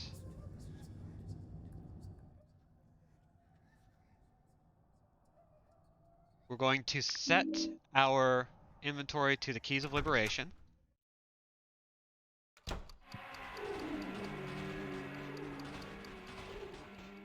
They were kind of doing the same thing everybody was doing with other games, but I think they did it in a way that still kind of worked.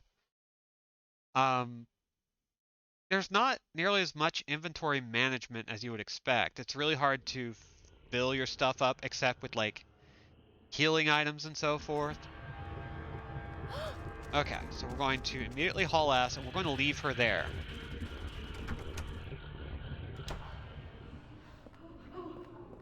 Then down the stairs. Come on, there you go. I want to imagine their idea was to establish a sense of familiarity with certain spaces by forcing you to keep coming back to them. In all honesty, that is a fairly legitimate assumption to make. Oftentimes when looking at how these games are designed, you have to bear in mind what they were working with at the time.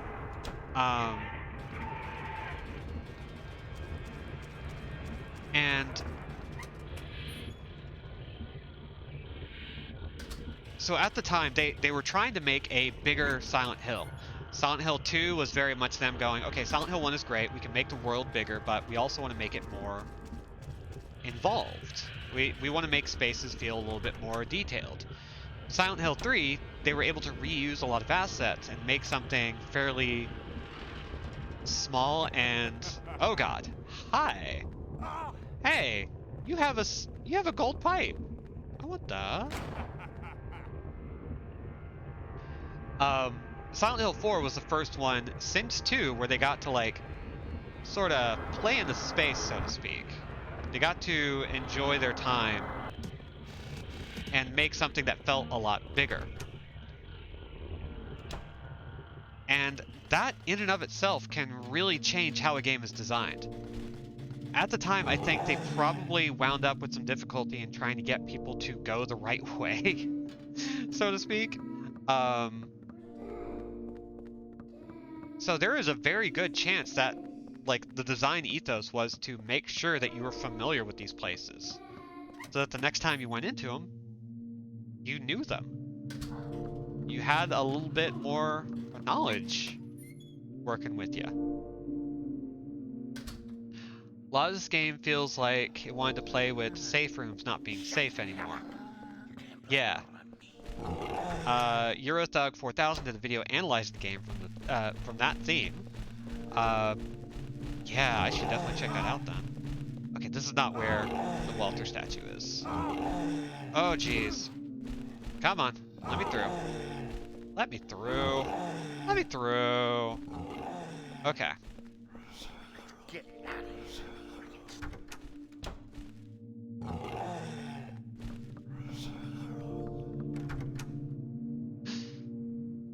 Listen, this is the age of the internet. This is just like what's going to happen with this. We're going to have fun usernames. Oh my god, don't kill me. Oh, jeez. Where is Walter? Where is Walter? There you are. Yes. Oh, that's so good. Oh, that's a good amount of health.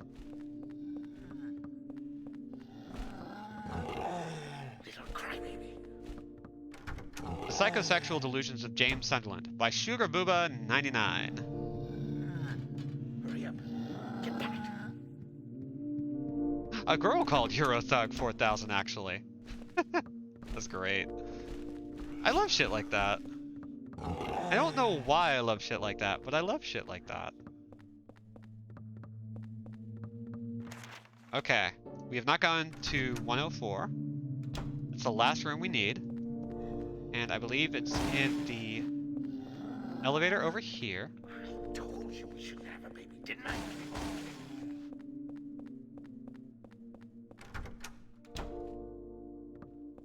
It also has really great vid on Bayonetta style influences and why life sims are awesome. Ooh. Starting to like this Eurothug. Alright, we've done all that. We are going to wait for Eileen to show up. God, she is looking like crap. Just like utter dog shit.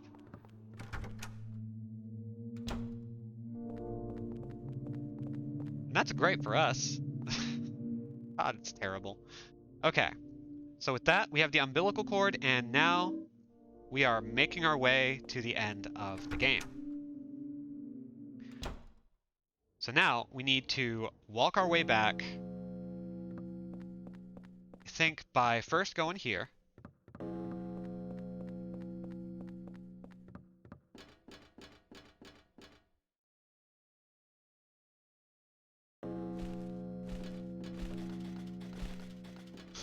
Hey girl, you looking like Carrie on a bad day and it's giving. Wow.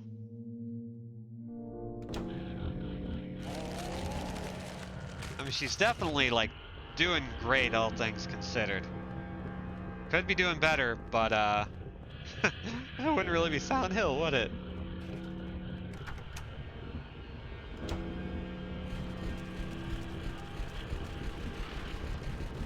Okay, they're all going to chase me. We're going to keep running past. We are legitimately making good time. We're almost there. We're almost there.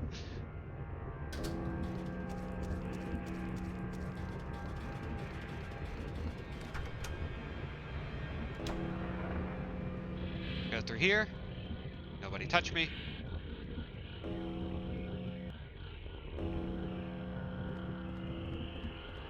Those ding-dong noises. Okay.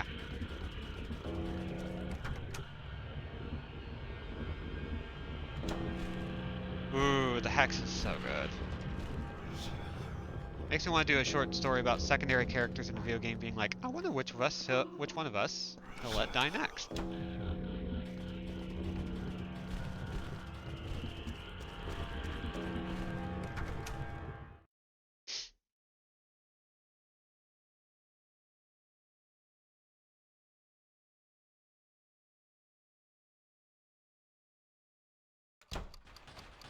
Alright, I'm gonna stop by here. We haven't cleaned anything out. Got the umbilical cord. We need a healing item. And I think we're good. I think we can finish things off with this.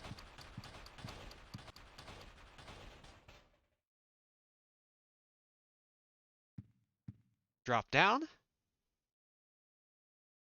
And if we fuck this up, we'll have to reset the whole game.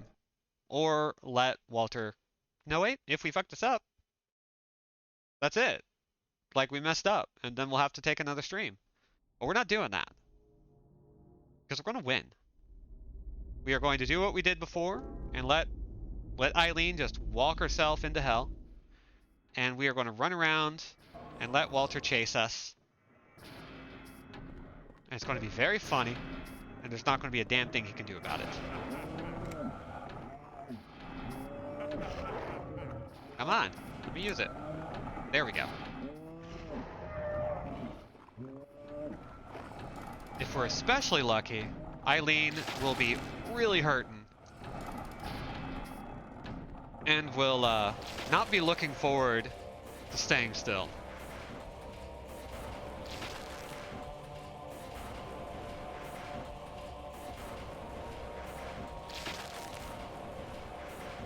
Yeah, she's moving. Okay.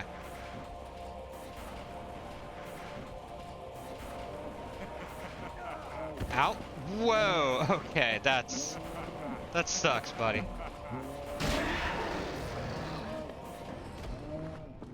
So this is how we're going to take our time. We're going to wait for him to pop back up and then plunge. Work that catwalk, Eileen. Do your little turn on the catwalk. On the catwalk. Then he gets up. And we do another little stand. That's a great bit. I love that. We run.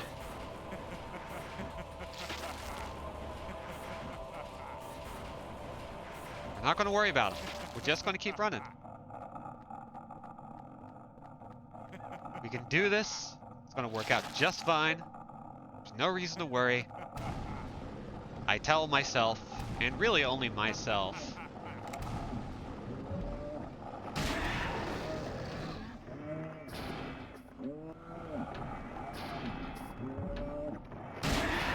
stab.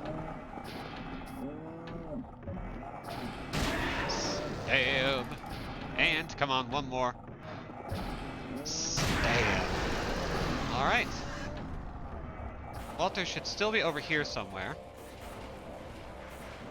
And pretty soon, he will be fully colorful again.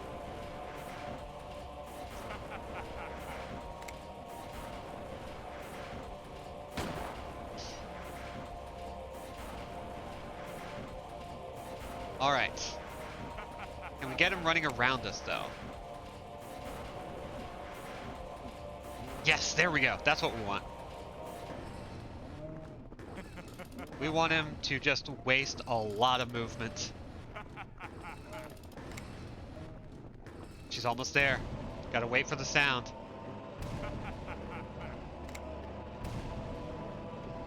Yes. Embrace the void, Eileen. You can do it. This is for us.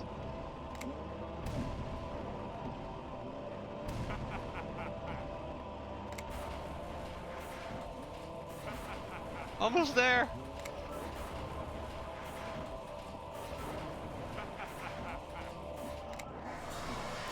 There we go.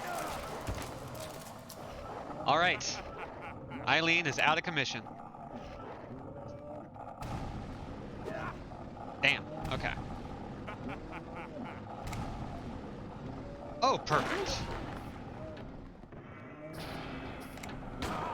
Ow. Eileen is Bylene. Ouch. Unfortunately, that was very good. And you should be ashamed.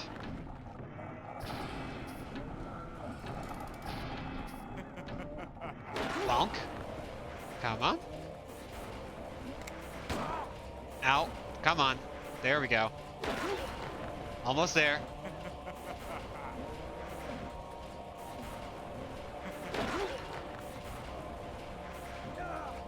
Ouch.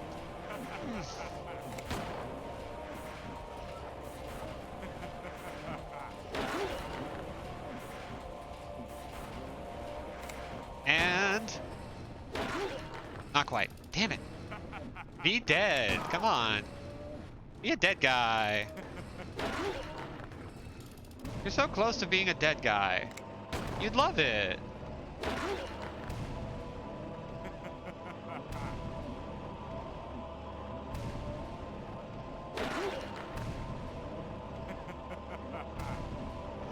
That's the ideal spot right there. There we go. Whew. Okay, so we were about 1 minute and 15 seconds after my estimate, which is still pretty good. Like, it was a called shot, and I was not that far over.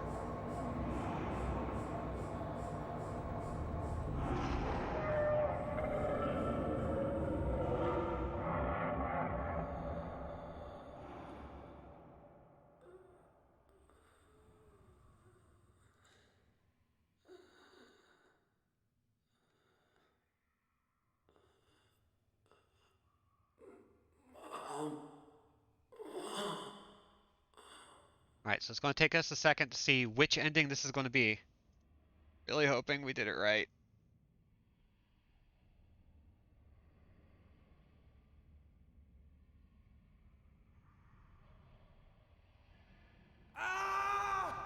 My head! Oh.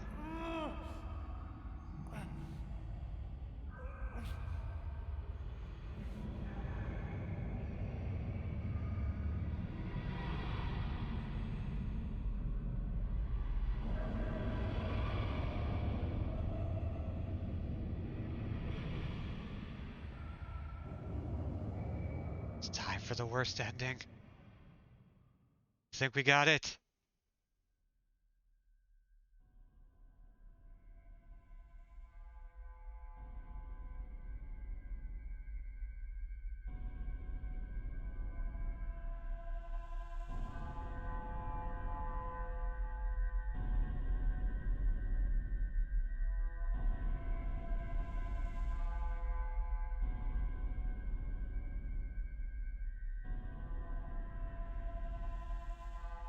Mom. Mom. I'm home. I won't let anyone get in my way. Gonna stay with you forever. And now the news. Yesterday, in Ashfield and the woods near Silent Hill, the bodies of 5 apparent murder victims and a 6th severely wounded female were discovered. The woman was immediately rushed to St. Jerome's Hospital, but died a short time later of her injuries. She has been identified as a Miss Eileen Galvin of Ashfield. It's The Walter. last body discovered was found in room 302 of the South Ashfield Heights apartments. It is believed to be that of its occupant, Henry Townsend. The body was reportedly disfigured beyond recognition, making identification impossible. Once again, we've got late-breaking news. 5 unnamed police officers have been found dead for reasons unknown in the South Ashfield Heights apartments, along with its superintendent, Mr. Frank Sunderland. All other residents of South Ashfield Heights have been rushed to St. Jerome's Hospital, many complaining of severe chest pain. These strange incidents are similar to the ones which occurred in Silent Hill some years ago. More news to follow. Yeah, everybody died. God damn. And that is all that we're going to be seeing on stream of Silent Hill 4, pretty much. There are technically other things. There are technically costumes that I did not bother picking up because they would have taken a little extra time. And frankly, I don't want them right now. Sad there's no magical girl costume for Henry. Yeah. So, what do we think of Silent Hill 4 as a total package? The endings are a little bit, I would say, kind of odd. They're very short, very tuxedo hikikomori. It's very compact. We kind of get to see that they get this little scene to themselves, and then he moves on. Or he dies. And that's kind of it. But, like, I think that's kind of why I like it, because we get everything we need just through the main game. I also think that one of the interesting things about the fact one of the interesting things about the game is that its actual character is a bit lacking. Some of the characters that we get that are like the most palpable and substantial are characters like frickin' Walter. Unfair expectations and pressure from being a numbered sequel. Yeah, because it was called Silent Hill 4. It was supposed to be called Room 302. It was supposed to be its own thing. Intended as a Silent Hill project, just a spin-off. And I think as a Silent Hill, there's a lot of structural stuff that doesn't exist. This is not a cookie cutter sequel. This is a different thing where they called it Silent Hill 4 even though that's not the best name for it. And I think if it were just called Room 302, a Silent Hill game, I think that would have been really interesting. Because then I think people's expectations would be more tempered. They'd be able to accept this up front. And I'm also thinking, what would it need to really nail itself? And I think, unfortunately, I think it needed a UFO ending if it was going to be called Silent Hill 4. I think it needed a joke ending somewhere in there. Because one of the fun things about Silent Hill is that they're all a little funny. They're all kind of ridiculous. They're all kind of fun. And they all like to take opportunities to make fun of themselves. And this one does not do that. There are a couple of jokes and gags, but mostly in that Dark Souls way where stuff just kind of happens. Like the burping nurses falling down is like, great. It's fantastic. I love it. Wow, we actually got 2 less memos that time. But we did get it, and we got a playtime of 1 hour and 23 minutes. No saves, no continues. I think the green text means we did really good. Yeah, that's why I didn't do the secret costumes. It's just not worth it. They're horny and they have jiggle physics. Don't really need that. Gosh, look at that.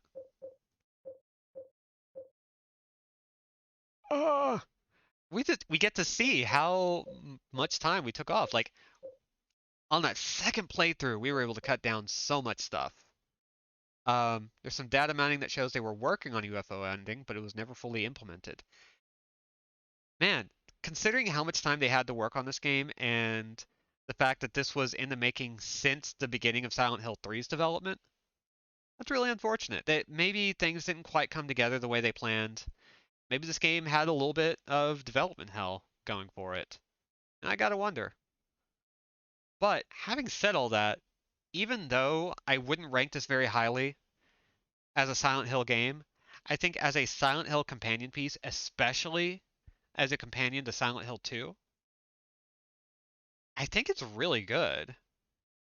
The ghosts being bespoke, the way the murder mystery was layered out very carefully throughout the experience, the fact that a lot of the other characters you find are not particularly good people, and the way that each area really does reflect Walter Sullivan's story so well and ties into so much stuff that was revealed in Silent Hill 2 and 3, makes this feel like the kind of game where your first playthrough just sucks. But the more you pay attention, once you beat it that first time, once you start digging into it, it gets more and more and more interesting. But unlike other Silent Hills, that first playthrough is so much more frustrating and so much more challenging. And I think for a lot of people, like not having something that's a little bit more horror focused, and instead like putting the emphasis on melee combat, putting the emphasis on an escort mission where you yourself are not usually that much at threat, that makes the game a lot harder to swallow that first time. But as a Silent Hill fan, I think my recommendation is now going to be you should play it, but you should play it with the knowledge that your first playthrough, you're not going to enjoy it very much. Maybe you will, and that would be great. But you're more likely not going to. Those additional playthroughs, especially if you keep reading the notes and you start piecing the story together and you see all of these things land together and you let yourself enjoy how everything comes together. like the 4th playthrough of Silent Hill 4 is about as good as like that first playthrough of Silent Hill 2 or 3.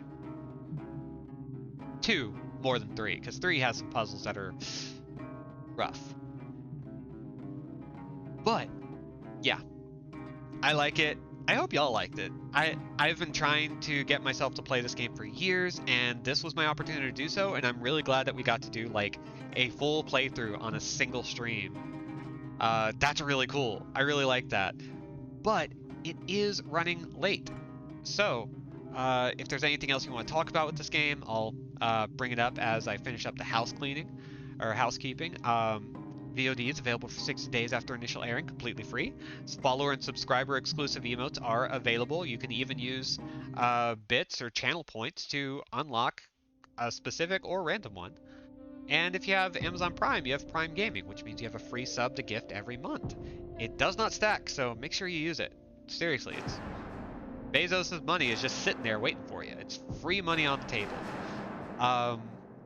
Tomorrow we're playing, hopefully, crossing fingers. It might not work out, schedules might get mixed up, but tomorrow we should be playing Star Fox, the original SNES one, with Ryan and Lark, which I'm very excited about. And on Thursday, if everything works out, we'll be playing Adios at recommendation of Judge Anon. And we'll talk then about what we're going to be doing for the remainder of the year. I might go ahead and take the vacation, or I might see if we can squeeze something in, just for the hell of it. But our next game after Adios is Bloodborne, complete with the Old Hunters DLC. I'm going to be doing a fresh save file, and we're probably going to play as Dog Vomit. That's going to be fun. Anyway, I've been Robin and Jack without C, and will continue to be so for the foreseeable future. As always, I would like for y'all to get hydrated, get vaccinated, get masked up, be good, be safe, be awesome, and be gone. Bye, everybody. And see you tomorrow, I guess. Hey.